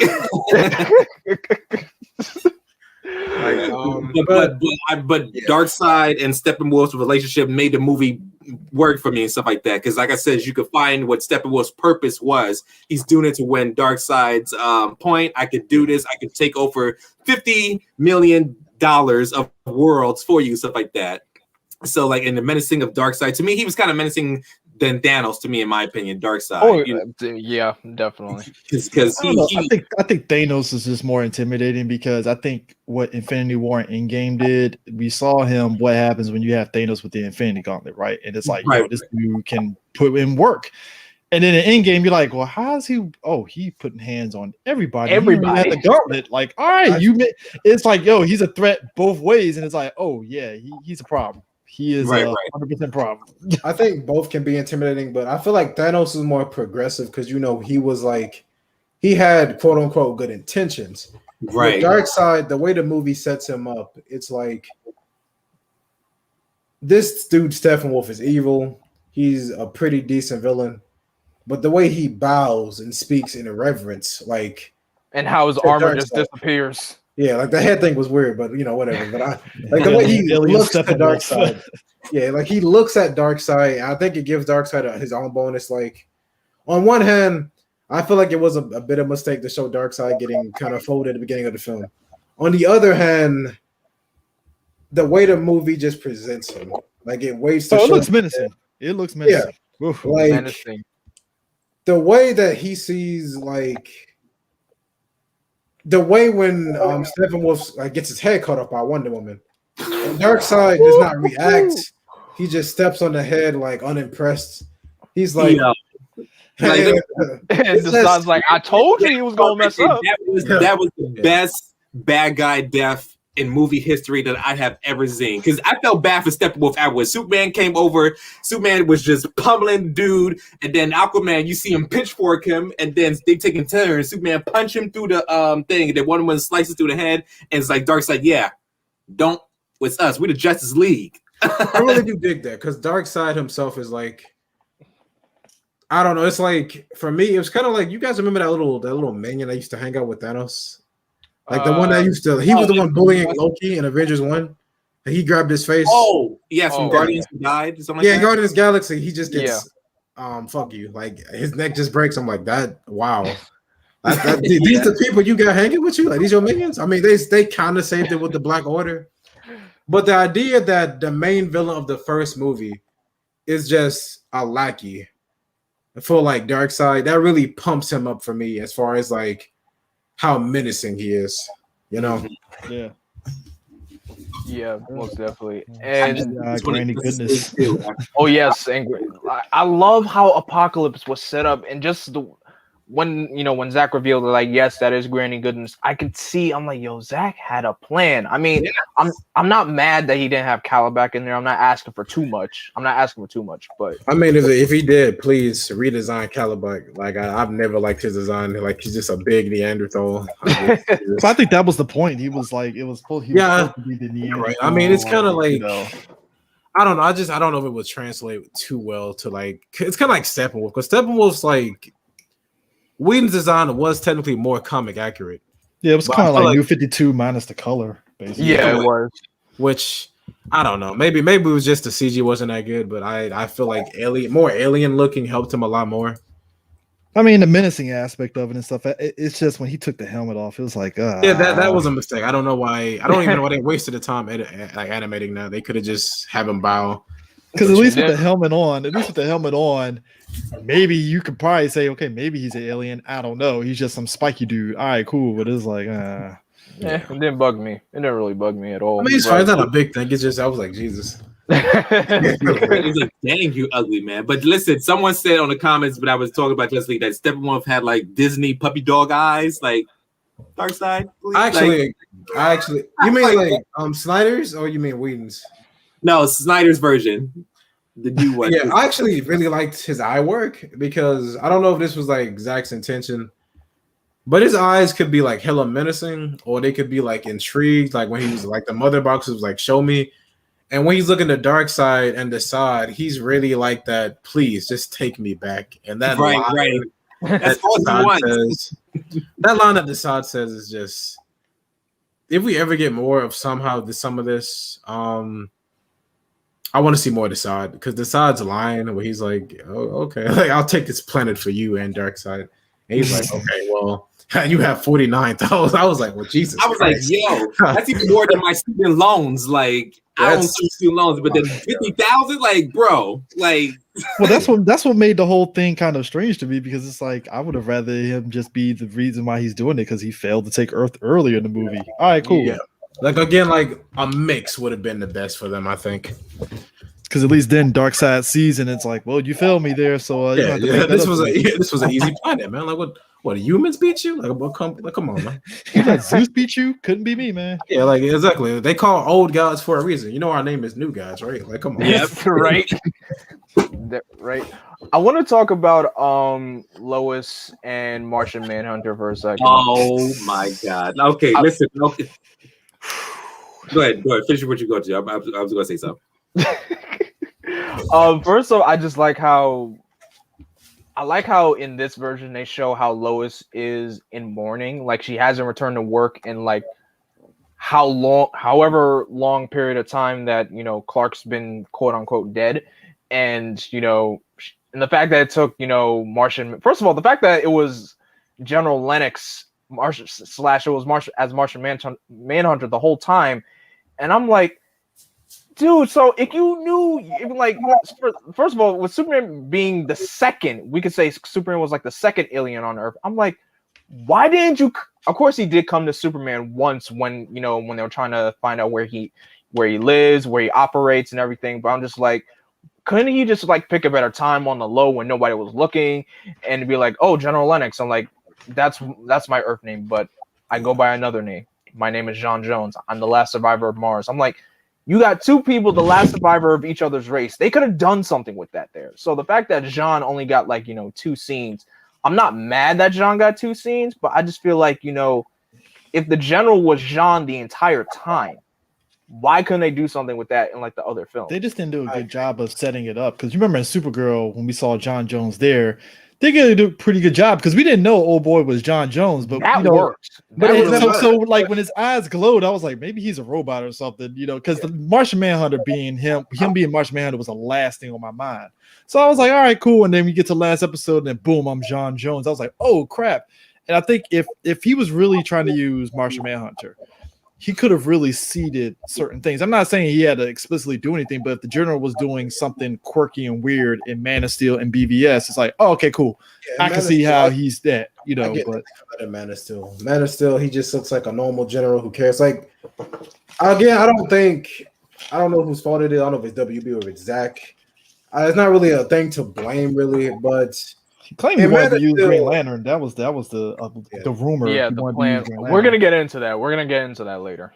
But like Man of Steel, I just don't see Lennox at any point. He's an alien. He just maybe that's I guess maybe he's just that good of an actor. I don't know.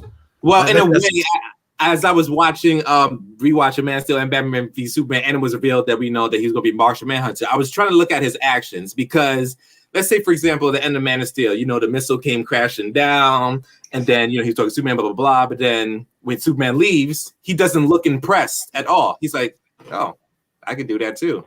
He's not like, whoa, look how fast and, stuff like that. So maybe it's probably an actor thing. Look at his eyes, look at his facial experience. Like he's straight, okay, Superman's here. Okay, I just want to experiment to see how everything's going. Okay, he could do that. I could do that, and maybe I could reveal myself one day. So maybe he was just waiting. I don't know. It's a lot of things you could defend. I can kind of get why he waited though, because so he sends Superman and the Justice League reveal themselves. Like, okay, you know what? Don't be ashamed of myself. I can reveal myself too. So maybe that's what I would really hope Zach does explain why he kind of just stayed in the shadows when big shit was happening. Because I feel like the world almost ended like 3 times, and he was kind of like, I'm sure they got it. You know, like sure they don't need me. I'm sure they got it. Like, I mean, people compare them to Wong, but it's like at least Wong had an excuse like, yo, somebody has to protect the Sanctorium. It's like, all right, cool. The thing with Wong is just, I wouldn't say Wong. I mean, we don't know how strong this version of Martian Manhunter is, right? No, but I get a feeling he's top tier. Like if he clearly has quite a few of the powers, and he's clearly somewhat powerful. Wong is powerful in his own way, but it's like I wouldn't say he's that much more powerful than a lot of other characters. Like he's not on Strange's level. I didn't understand him visiting Lois. That was probably the only thing that kind of threw me off. I was like, well, what's the point of that? Was he trying to goad her to go? I think that's what been Superman. Yeah, I think they were trying to use have him transform into like a familiar face that she recognizes, because she hasn't. Martha was the last person she spoke to, which was back at Clark's funeral. So yeah, I guess she didn't want to talk to anybody. I'm pretty sure she didn't want to talk to Perry at all. So yeah, the only close person as to family that she has was Martha. So Martha was like the only recognizable character for her to be able to probably help her to come out of that that mourning state. And then this of course leads into Superman's resurrection. And when, and I like how this resurrection was done way better. You have, first of all, you had the ship telling the Justice League, don't do this, because if you do this, this is your last warning, man. I'm not like, do not do this. And that future glimpse that Cyborg gets of how, this is not going to end well for you guys if you do this. And you see, the League getting murked, Darkseid coming down in Atlantis using his Omega beams, killing Atlanteans. I actually didn't realize that was apparently Aquaman he killed in that scene. Yeah, I didn't notice that. I thought it was just an Atlantean. I was like, damn, sucks to be him. Aquaman got murked. Wonder Woman was having a whole funeral. And I realized another thing during that whole funeral scene, there were also parademons behind the Amazons. Like, what are they doing there? Yeah, I think that scene was implying that they've surrendered. It's Darkseid's world now. Yeah, wasn't he looking over the funeral? Like, she did. and also one of the Green Lanterns. Was it that was Kilowog. That was definitely Kilowog on the ground. So if that lantern is dead, it has to be Hal Jordan probably maybe there in the future, something like that. So that means they might have to call Kilowog or something because Yeah, because I feel like the anti-life equation, at least the way this universe sets it up, it's a big deal, like in the comics. So I wouldn't be surprised if the Guardians were like, "Hey, yo, man, go fix that, bro. Like, that's we can't let him find that. Like, that could actually be the end of it." And be like, "Yo, this is our we got to create one more ring. This is our only one we got left." Yeah, we see the Nightmare Earth. I wouldn't be surprised if, since he got the anti-life equation, the rest of the universe is like that as well. Like, we just get to see Earth because that's the last rebellion against him. I mean, it's kind of crazy though how that whole sequence was his weird way of doing injustice in a way, because the whole thing of Lois is the key and all that stuff, which I kind of like Whedon's version of that whole sequence, because whereas in this one it's like Lois just happened to be there because she's giving the cop coffee. I enjoyed the fact of Batman being the person that's like, I got a plan in case it does go sideways. And it's like, all right, cool. Of course, Lois would be the key because that was what he dreamed up of in BVS. Like, Flash told him, hey, Lois is the key. And it's like, okay, that makes sense. Yep. Because, of course, when I saw that scene during the Whedon cut, I thought you may have kryptonite on hand. I'm like, oh, wait. Everybody thought that. It was like, oh, kryptonite. There's no more kryptonite. there is no more kryptonite. Is there actually no more kryptonite? They just use, that's kind of scary. On Earth, it seems. I mean, I don't know if it's no more kryptonite, period, though. That's hella scary because they were definitely about to take a big L from that. I mean, in the DC universe, there's many ways to forge kryptonite, but of course, fake kryptonite. Fake kryptonite. I mean, it's. I just feel like I don't know. I mean, it's not a plot hole. It's just. I'm pretty sure the spirit was still in Doomsday, right? He could just. I'm gonna just take this out real quick. The day. I don't know what else is out there. Oh no, he'll do his little flashpoint thing, just reverse time, like zoop. Oh, got a kryptonite right here. Yeah, I did find it interesting how they extended that Deathstroke and Lex Luthor scene where Lex Luthor knew who Bruce was, and it's like, oh, okay, that's cool. So was that was supposed to set up for Ben Affleck's the Batman, stuff like that. But turns out that's not what's going to happen, which I really want to see because I want to see Batman really battle out with Deathstroke and Batgirl who was going to be involved. But who knows? A possibility. It was also revealed that Go ahead. It was also revealed that it was Bruce that took out Slade's eye in the first place. So we were denied a movie. But now, now that's not because when Lex told him like his name is Bruce Wayne, I'm like, oh, so I do got something I guess we do have something to celebrate for us. Like now I can get some payback for the guy who took my eye out. So clearly when you see the epilogue in the future and stuff, Bruce and him still got some business to still take care of that clearly might have spawned off from that movie. That future Deathstroke looks so stupid. I was like the Mohawk. It's like the Mohawk was like okay. What it was a weird design choice because like you're in a post-apocalyptic future. What do you have the time to just cut this like this? Like I don't know. It's not a big deal. I just thought it was funny. I just noticed it.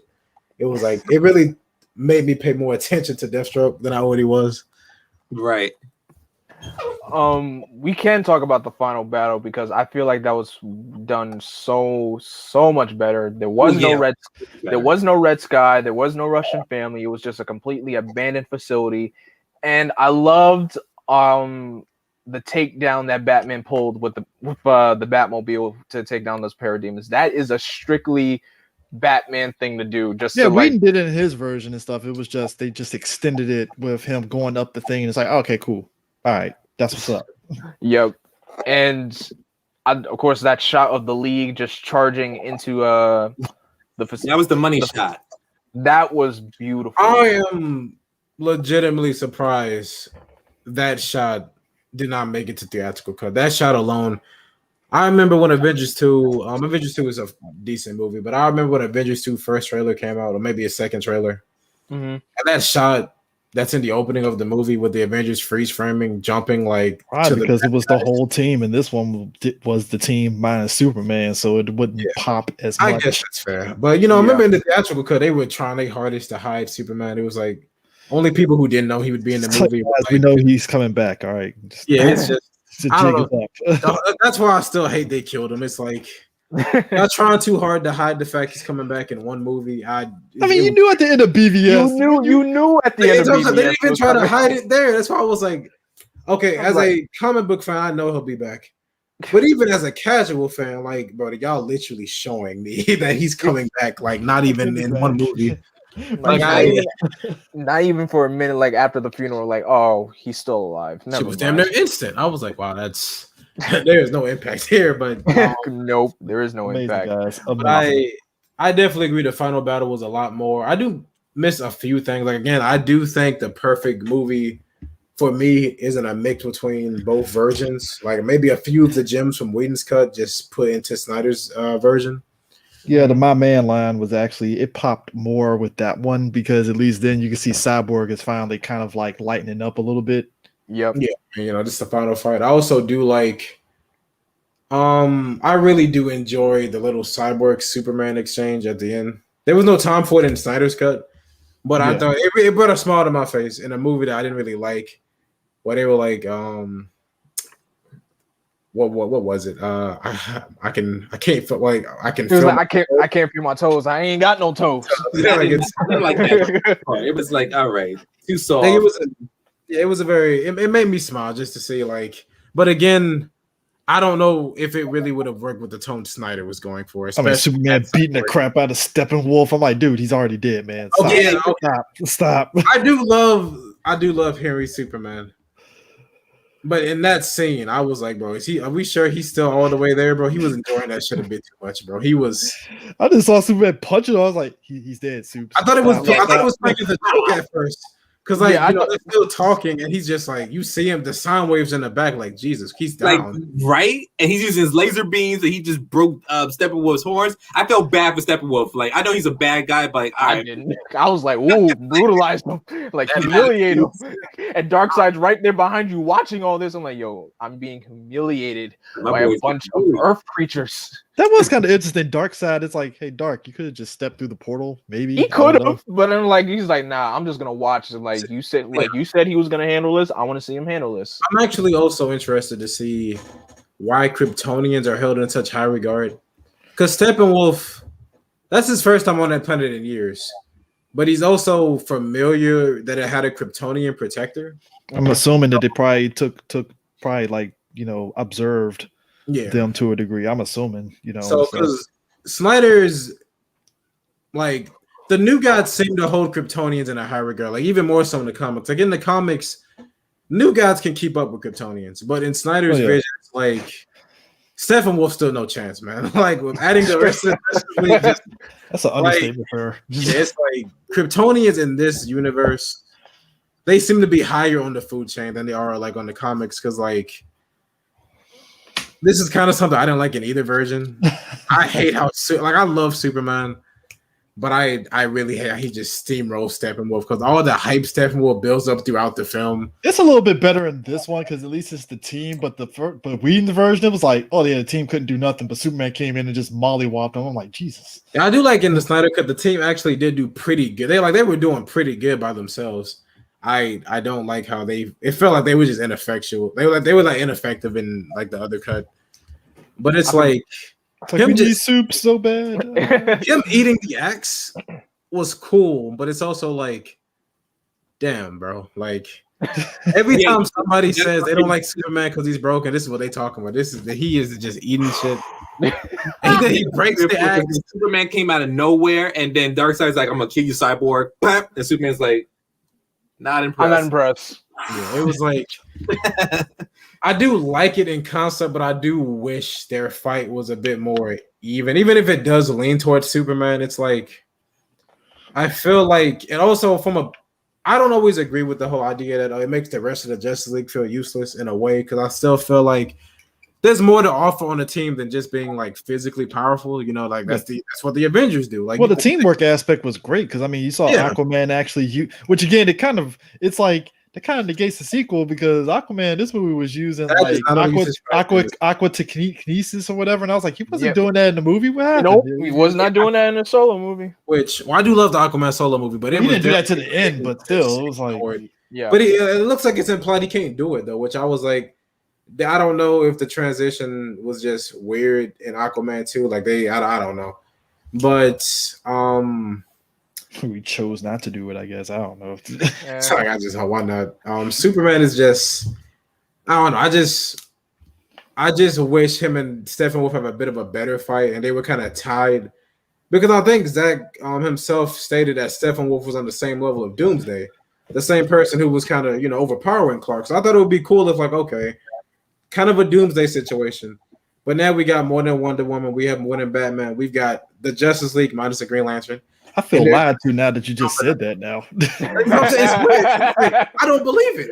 You're telling me this dude is as strong as Doomsday? This man is getting destroyed. Hey, I can't see it. That's why I'm like, this dude is not on Doomsday's level for sure. First of all, the fact that he was giving Wonder Woman the trash talk all movie, every single time they were fighting. So this is why I do like this stuff with a bit more. I do love the way he was talking down to Wonder Woman. Like, oh yeah, you should have helped your sisters. Like, you should have helped your sisters. I hope you know that. Yeah. I don't know how you knew the queen was your mother, but it doesn't matter. Yeah, your mom's dead. I'm lying, but you don't know that.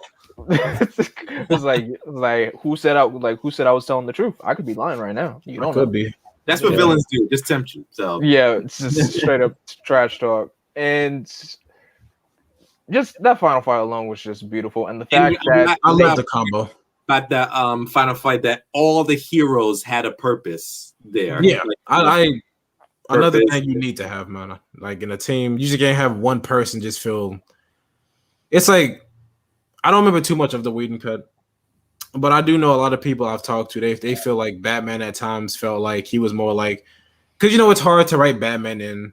He's the one without powers, so you can't have him doing too much physical work like against the big boss. I mean, he's a field general, so he has to be. He's definitely a field general.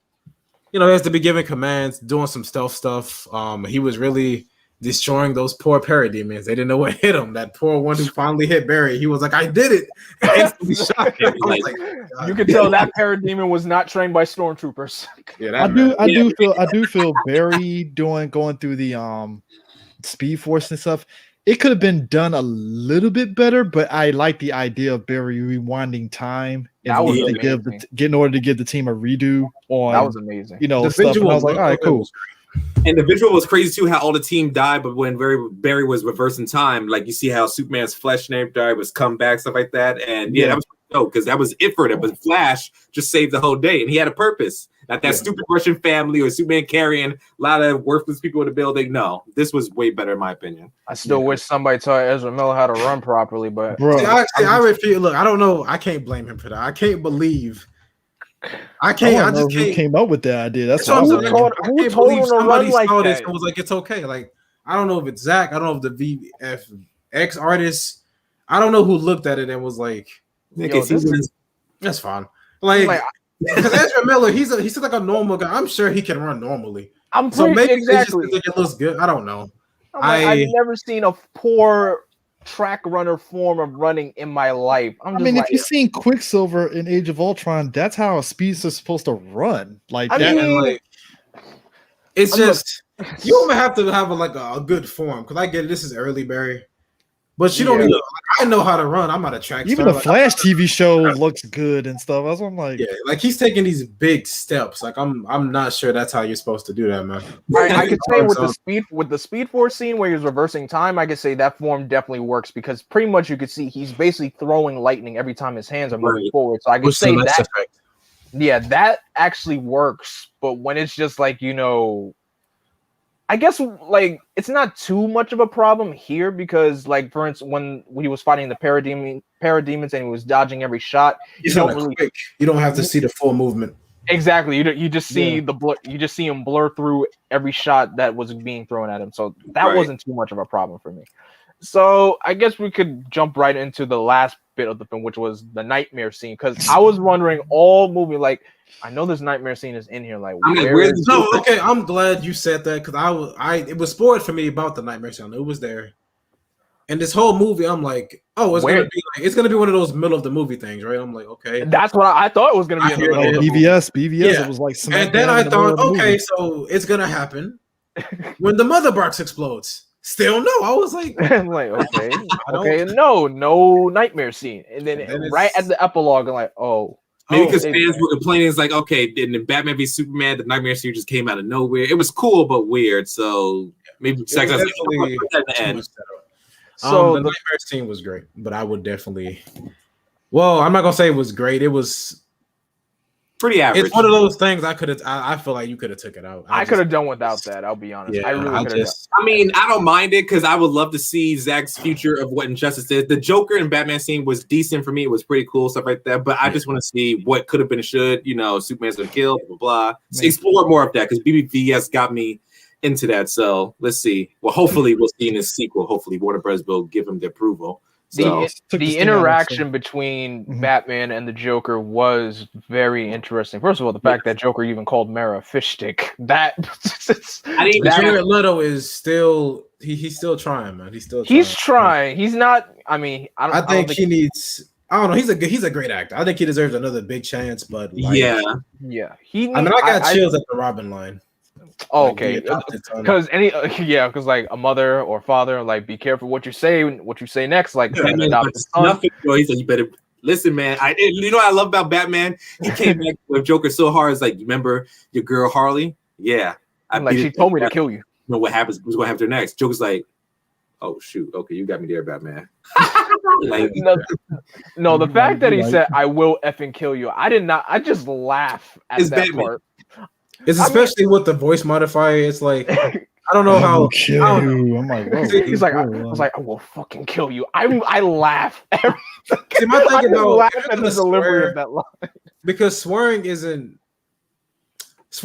as quote unquote cool as it was like in the 90s and 80s. You know, when I hear somebody swear today, they better sound damn good while doing it. I'm sure Ben Affleck can say it, but that voice modifier, it's like, which he still has. Like, I'm surprised he still has it in this post-apocalyptic future. Like everybody apparently knows who you are, but I mean, I ain't. Yeah, right. Also, I'm not taking Future Cyborg seriously when he just has a chain gun attached. I'm like, what is that? Okay, what the fuck is the point of the cloak? Like, I was thinking that the cloak he has something like big gun or something. Yeah, I'm like, this just, guy got a War Machine chain gun. You I'm could like, just be Superman walking would around. kill you. Yeah, you could just be walking around like how you usually do. Like I don't know. That was weird, but That is true because there's nobody around. Everyone is exterminated, so you can take off your voice modulator and Cyborg. You can take. That's a good point. I think the cloak was just there to make him look like, and he belongs in this post-apocalyptic. Or it's supposed to be like a blend in because I pretty much at this point everybody was wearing like specific cloaks. Mara was wearing a cloak. And just even I hated Mara's line so much. Okay, first of all, Mara, I feel like she had served no purpose in this movie. The fact that Amber Heard had to use like a fake British accent. I was going to say that because I was watching the Aquaman movie, and I think James. I'm like, girl, you ain't British. Completely, they was like, nah, we ain't gonna do that British. I don't know why though, because it's like there's no foundation for Mara being British in the comics. She's fucking Atlantean. I mean, you can make her speak up. I don't know. It was weird to me.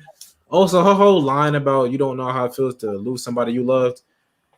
Mara, we are in a post-apocalyptic world. We all live in a society, sir. We live in a society, man, where everybody you love is dead. Yeah, also, this would be Mara before her, because this is like the implication I get. Her and Arthur couldn't have been together that long, like really, because the dark side must have invaded pretty soon. So I'm like, what are you talking about? Like, you think I like to be surrounded by this fucking desert? Like, you see who I'm bringing with me? You think I like that fucking clown? Like, of course, I lost people. Like, yeah, like I hate that line in movies. Like, you don't understand how it feels like to be me. I'm like, Mara, shut up. It's a woman thing. I don't know. So this is an older Batman too. You know, I'm like 50 years old, bro. I'm too old for this shit. Like, Mara, shut up. Why think Batman's single? It's like I'm over it already. I've seen death around me my whole life. Like, you don't know nothing. Like, Mara, hush. Oh, Jesus, bro. Like, I just. Yeah, the nightmare scene was certainly interesting, especially for setup purposes.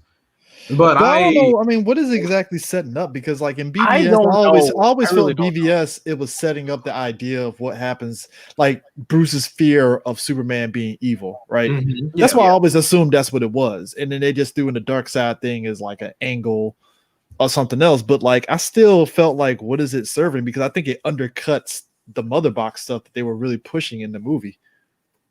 Yeah, I don't know. I know it's trying to set up something. I can't say what. It could have been out the movie. That's definitely that and the Heim to me are like the biggest examples of easy cuts for me. Like I would need it especially because it's an epilogue. So you didn't even try to like make it work with the movie that's already being told. You're making it like that could have been like a little short. Like if these movies were still going, that could have been like a middle short on like HBO Max. Like it wasn't a bad scene. No, but again, you can tell it's only there because why not? It's HBO Max. I got 4 hours, you know. Right. I got the footage. Why not? I would like to explore more into that world like that because it's like I said, it's very interesting. That's why I say I hope if they can, Warner Bros. Gives Zack Snyder the green light to at least make his Justice League 2. Even though if Warner Bros. Don't want to do it in the film version, give it to us an HBO Max version. You know, there's some people like, okay, you know, you want to go to movies, see the light versions, just DC, be my guest, but you want to see Zack Snyder's version, HBO Max, and see the Nightmare stuff. Let's go for that. I'm into that. So I got a feeling that if we didn't have HBO Max, they might have done this as like a Blu-ray release, a special edition. And they're going to release it on 4K Blu-ray anyway. So no, I'm saying that if it didn't get HBO Max, I had a feeling that at most they probably would have sold it on Blu-ray. Yeah, and maybe if they put it out in the theaters, if we didn't have COVID, it would be like, well, it's up to you if you want to go see it for a week, you know, I guess. But I think a big factor of this movie, like not to hate on the movie, because I don't think this is the movie's fault, but this is definitely more of HBO Max being smart. There's a product that people want.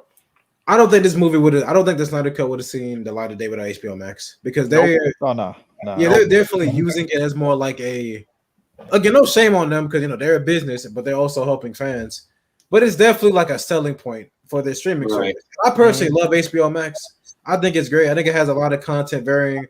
Oh yeah, like a lot of stuff from my childhood, a lot of stuff more adult content. I think it's a great streaming service. Frankly, I think as a whole, it's better than Disney Plus. Disney Plus just got more I'll definitely have to take you there on that one. I don't know. I mean, I think Disney is starting to finally hit a stride. Disney Plus is like my best friend. The only thing is Disney just needs to lower that $29.99 price a little bit when they're trying to stream movies like Black Widow's been coming out with. I'm not paying $30 for that mess. I don't care. I waited this long for Black Widow. I'll wait. We'll pay for that price though. I don't care. So yeah, people will pay it. I mean, people pay for it. People pay for other movie that a lot of people didn't think they cared about. Like, I mean, people pay. I mean, apparently people pay for. Yeah, people pay for the Raid and the Last Dragon apparently more than Mulan. So clearly there's a market for it. Yeah, I'm sure they'll pay for Black Widow. Like there's a market. People will, because you know how MCU fans are. They really want their stuff and they want it now. So I'm not surprised. I mean, if I was in their shoes and this was like, let HBO Max come out with that Green Lantern series tomorrow, but they ask me, we're gonna need exactly like, let's say $60. I'll be like, okay, you know what? I'll give you $60. We'll see what's going on. I can't even fault them for that. If I'm really into it, I can't. And that was their thing. They sold the Snyder Cut like before they did that deal to have the movies that's supposed to go to theaters day and date and stuff. Yeah. Snyder Cut was like the thing of, oh, we're gonna put Snyder Cut on HBO Max. All right, I guess I'll get HBO Max now. Yeah. So I hope that the HBO Max thing. I hope the Snyder Cut helps HBO Max. I do think it's a good service. I do think the biggest fault was their first big movie that was supposed to be in theaters, as you know, was Wonder Woman 83. It did not do the best. Oh, yeah, my bad, 84. And it didn't do the best, like, critically, about how many people really liked it. It did okay. It was passable. I still It's definitely not what they wanted, because they definitely wanted a, like, super successful first, like, film. So the Snyder Cut seemed to be giving them something like that. Hopefully Kong and Godzilla and Mortal Kombat. I know both of those got a lot of stock. I mean, we're talking DC stuff. I'm thinking Flashpoint is going to be their big reset and stuff on top of them doing that thing with Rob Pattinson's Matt Reeves Batman, and then that Gotham TV show. Finished filming that actually, like the Batman. Yeah, they just finished filming it. Yeah, they just wrapped up filming. Cool. Yeah, so I mean, they got something. Yes, because they got something. Yeah, they were so for that. That movie was what was the event DC did that I kind of hope they do again? What an online event instead of like, because they couldn't do like Comic-Con or anything. What did they call it? Oh, DC Fandom. Yeah, DC Fandom. DC Fandom was a overall mixed bag, but I really did enjoy it. Day one was great. The first day was better. Day two had problems with. They had technical glitches and everything. Yeah. Oh, breaking. James Gunn's trailer for Suicide Squad is going to drop tomorrow. Oh, great. Oh, okay, that's good to hear. I gotta react to that tomorrow. Suicide Squad movie, because I was not a fan of the previous Suicide Squad movie. I have not watched that. Rewatched that. Yeah, even though Will Smith and Harley Quinn was a highlight for me, but that whole movie, I watched it again and I was like, James Gunn,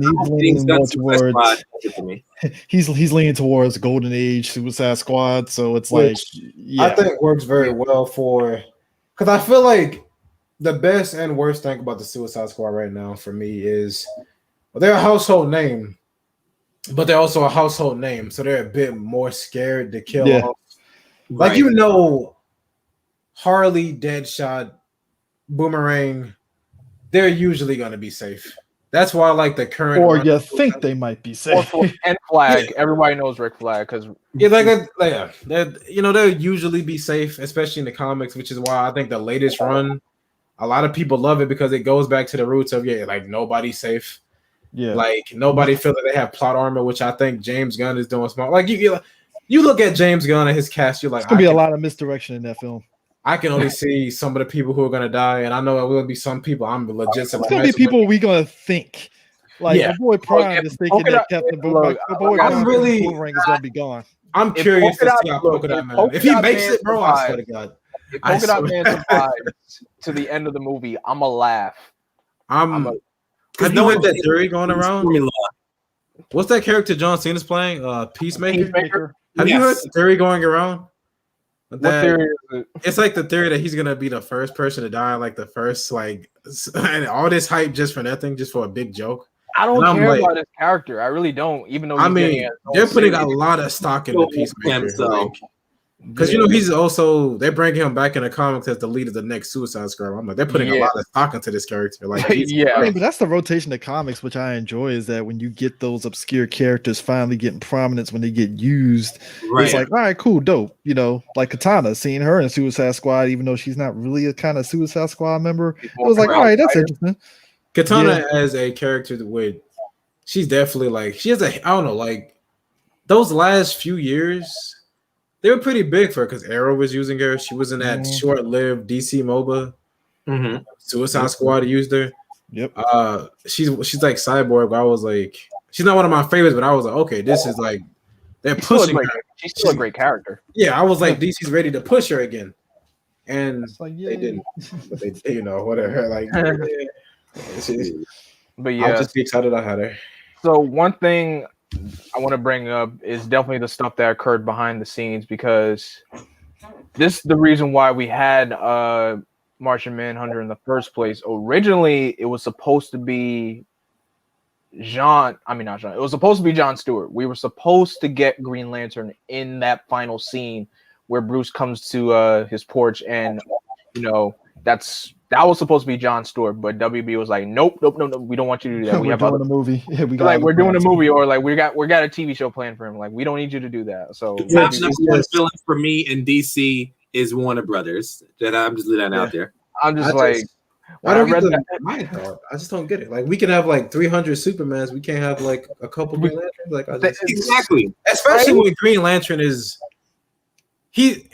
there are so many Green Lanterns. You can have the show be about a whole different. It's not like Superman where it's like, oh look, that's Clark Kent. I think they wanted to kind of like put their stamp on Green Lantern and kind of right the wrongs and stuff, and they didn't want Snyder to kind of like touch it. And then all of a sudden everybody's like, okay, so where does this take place? And you know, that kind of stuff. So I mean, I'll forgive it if they do something with it, but that Green Lantern show they're working on, that's gonna be they released a lot of names. Like, I'm excited for it, but something that really stands out is the Lantern names, because I think they might have hinted it'll be an anthology series of multiple different Lanterns. I mean, it's a Guy Gardner's in it. I was like, hell yeah, but the names that they excluded, which I always thought was very interesting, is they excluded both Hal and John Stewart. Yeah, and they're going to use them in the movie. They're going to use them for a movie.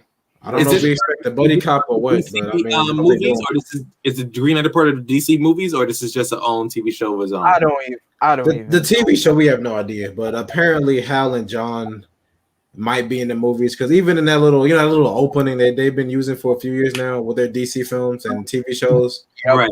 Yeah, like you look closely and you see like the core Justice League are in the middle.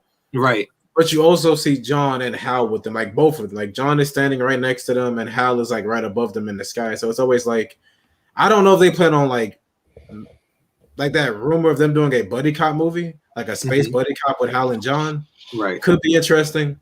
I just want, I don't know. I want to see what WB has planned, because if they don't really have anything planned, then they might as well have to just let Zach use them. Yeah. And the fact how at the end of this kind of throws this whole Zach's original plan, the whole Unite the Seven plan, out the window at this point. So I'm just like, use Martian Manhunter. I've seen so many people argue, oh no, he was talking about the oceans on a Justice League poster. Nah, bro. He said Unite the Seven.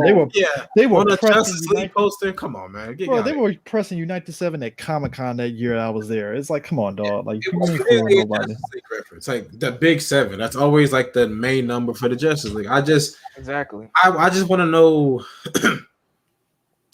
I'm not always big on like it's always the company's fault. I do think sometimes the company can be right, but WB don't got a plan. Every time, you remember that? I remember all the plans they had that didn't go anywhere. Like, I just like WB doesn't. Supposed to get a Cyborg movie. Supposed to get this Nightwing movie. Supposed to be a Batgirl movie, and it's like, okay. That's why when people tell me of a new deal, like they announced that new roster, the new slate of all the new shit they're working on. It's hard for me to see a trailer. I don't see a trailer. I just see announcements. I just see names. Yeah. I'm like, oh yeah, we have a Batgirl show in the work. We have a Zatanna show. I will pay to see them actually do it as a Zatanna show, because I'm already feeling like I don't know, man. Like Until I see a trailer. I mean, I like the names attached to it, but I'm like, I need a trailer. exactly. I need a trailer. You could put the name up and announce it, but I don't. If you're not doing anything with it, I don't see it going anywhere because That's what WB needs to build up like Marvel. When Marvel announces something, I'm sure they actually plan on doing it. They do. It's just when WB does it, they just announce it like, "Hey, we got an Hour Man movie coming out. We got a Blue Beetle movie coming out." But you're using Hour Man in the question is, Stargirl, so universe is going to be a different universe because Warner Bros. Is always rebooting, like they're doing a reboot for Batman again. He's going to be in his own universe. Can you please make it all continue into the same universe, but make it unique in their own movies, like how Marvel did? Could be what Flashpoint is. That could be what Flashpoint is because, like they said at DC Fandom, because of the Crisis Infinite Earths special crossover on CW, they now realize like, oh, we have free reigns to do whatever we want. I'm like, y'all could have been doing that before y'all were doing. I mean, like y'all could have done that before y'all started doing Crisis. So the fact that y'all were holding yourselves back because we don't want to have more than one Batman, we don't have more than one Superman. I'm like, you don't want more than one Suicide Squad. And Lois announced next like 6 months later, and I just don't get it. Like they're shooting themselves on the foot, basically. When your TV side has basically done everything, they did their own Justice League, their own Crisis on Infinite Earths. Like they literally did their own like Green Why Arrow. Has the CW Green Arrow and Flash is literally the Batman super equivalent of World's Finest when they did that crossover. Exactly. And it causes too many problems for like fans as a whole because like. Why was Infinite Crisis one of the definitive DC stories done with a TV budget? Why is that not in the film? And it was great. It was good. I'll give it that. I knew it had problems, but I still appreciate it for what as a whole. It was pretty. They built that up from freaking season 1 of The Flash. That's crazy. Yeah, it was pretty good. Yeah, it's just WB. Just I don't know. They just give too much. They let anybody do what they want. They make promises that they can't keep.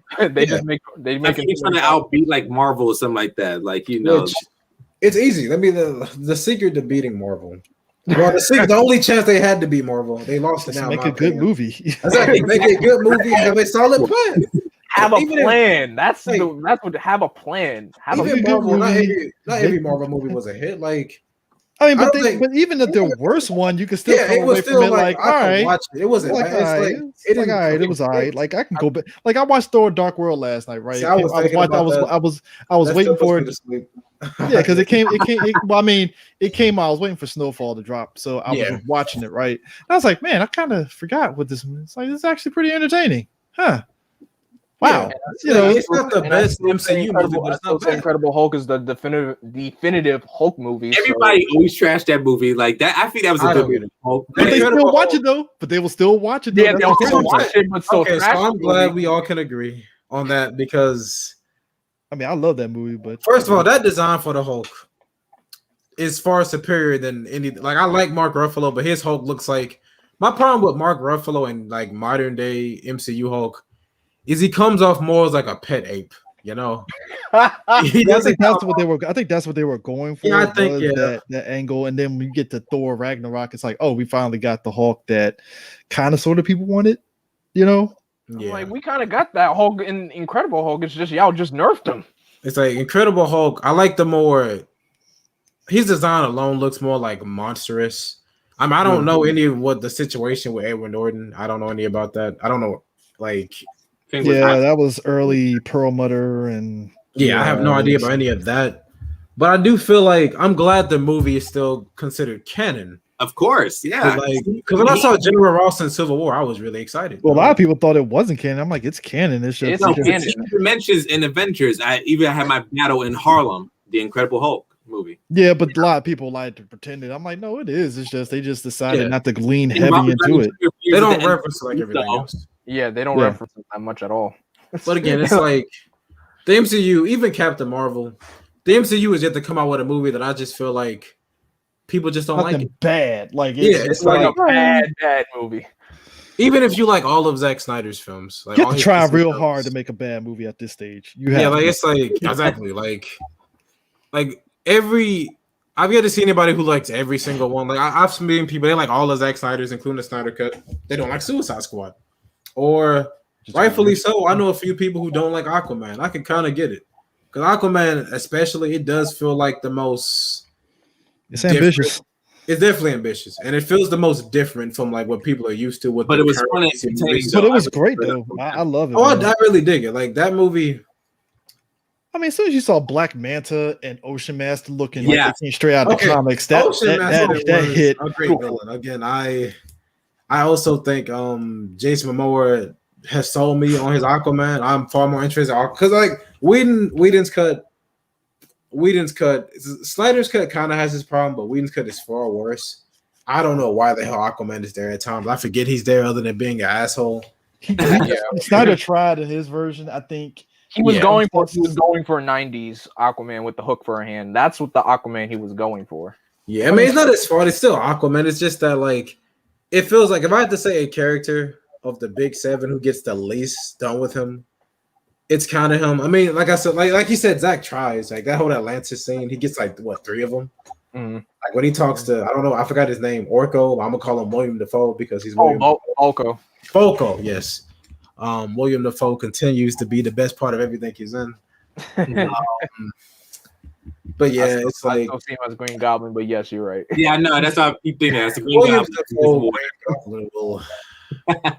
I just how can you dislike such a fun performance? I really do hope he was having a good time playing that character.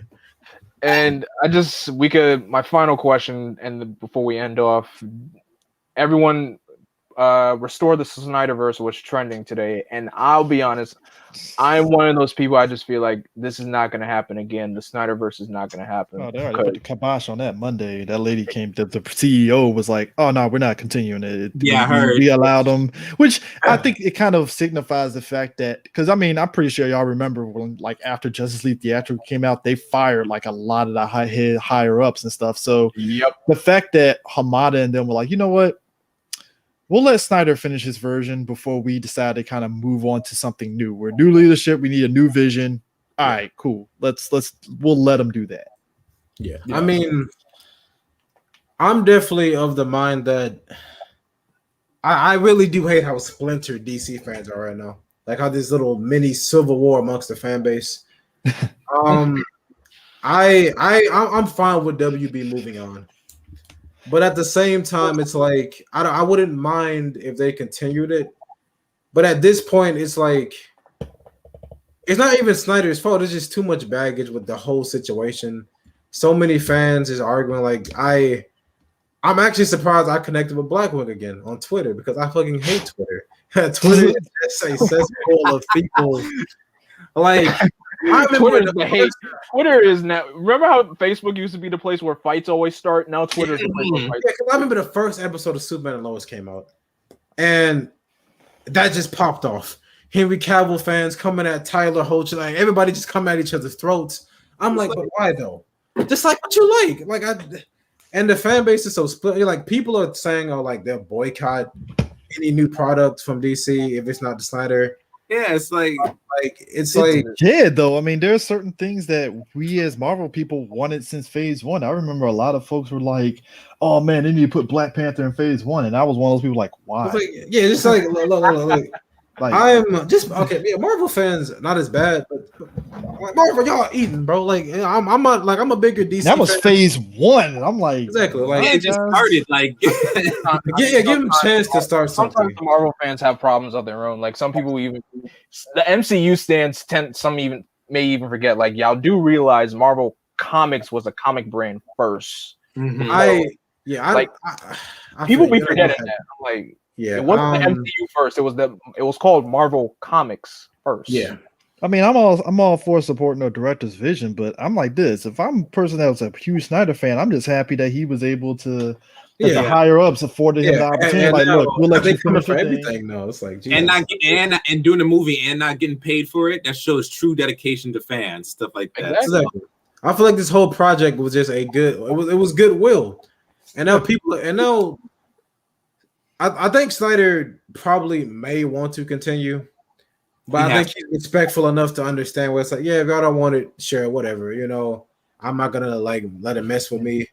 But his fans, they coming for blood, and I'm just like, I was like, Yeah, y'all don't so need much to go. money I, off of it though. Yeah, it's like y'all disrespecting Zach like this personally. I just feel like if he can let it go, like, and Zach is like, he's the kind of dude. If he feels some type of way, he'll say it. Like, again, I don't agree with his views on like DC characters, but he has his views. He's It's a solid. take.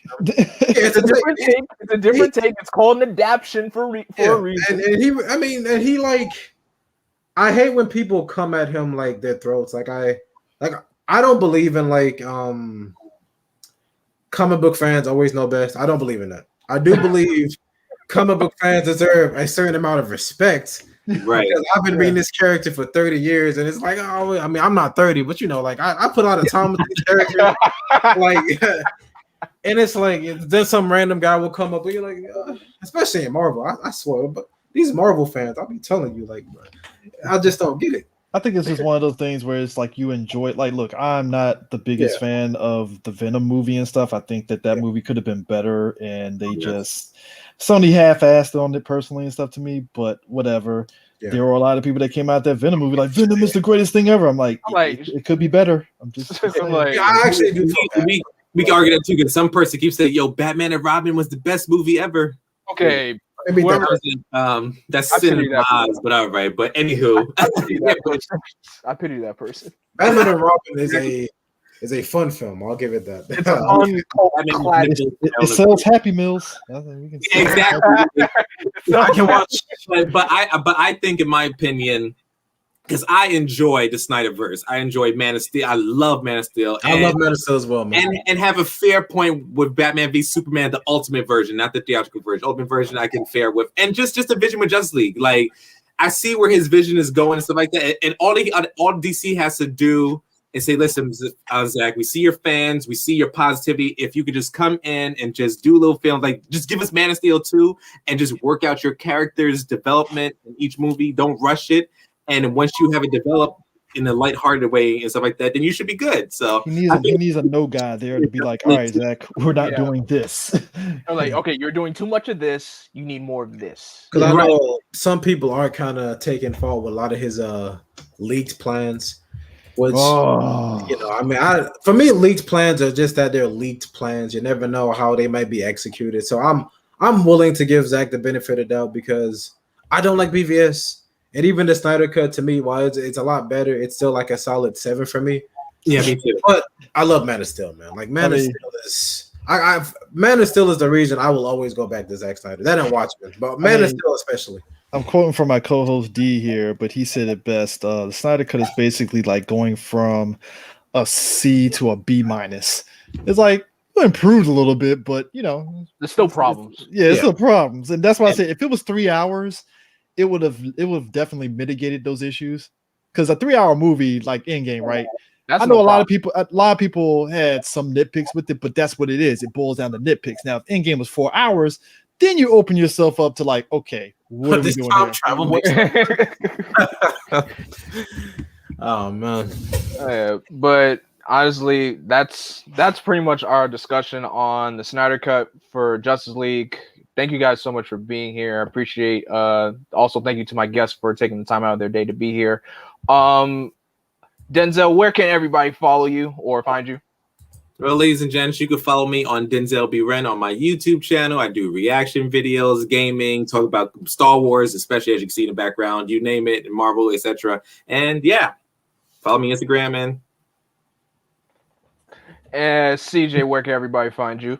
You can find me on our Three Black Geeks Twitter at Three Black Geeks. Instagram, same name. Facebook, just look up the same name. You can find my personal one at CJ WizGeek. That's my personal Twitter. Put out weekly episodes. Doing a lot of stuff on Twitch and YouTube under Three Black Geeks. So I'm currently doing Kingdom Hearts series run through right now. I'm almost done with Kingdom Hearts 1. So that's like 2 games down. I'm done with Birth by Sleep, and 1 will be done soon. So nice. And definitely give Three Black Geeks a listen because these guys do the work. They really show that, hey, us black people, we know our stuff. So I definitely appreciate CJ and the rest of the crew on Three Black Geeks doing what they love, like sharing the Toku love for Tokusatsu, for classic films, even films that are predominantly white that people like that Martin Scorsese say this is cinema. they do it all. And Tex, where can everybody find you, man? Oh, that is a wonderful question. So, you can find me on.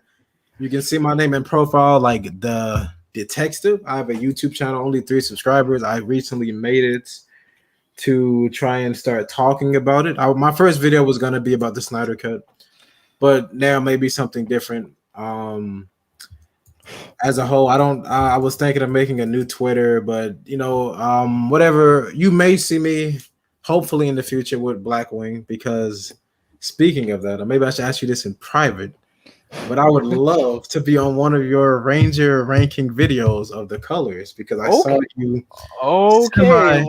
Because we got a few things to talk about. You put Taylor in B, but it's okay, We'll talk. Yeah, we'll definitely talk after this for sure.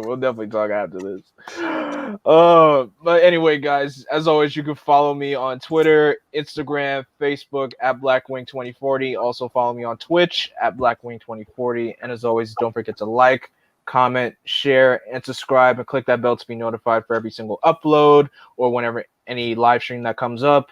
And thank you guys so much for watching. Thank you guys, my guests, for taking the time out of their day to be here. And as always, I'm Vengeance, I'm Darkness, I am Blackwing. Stay golden.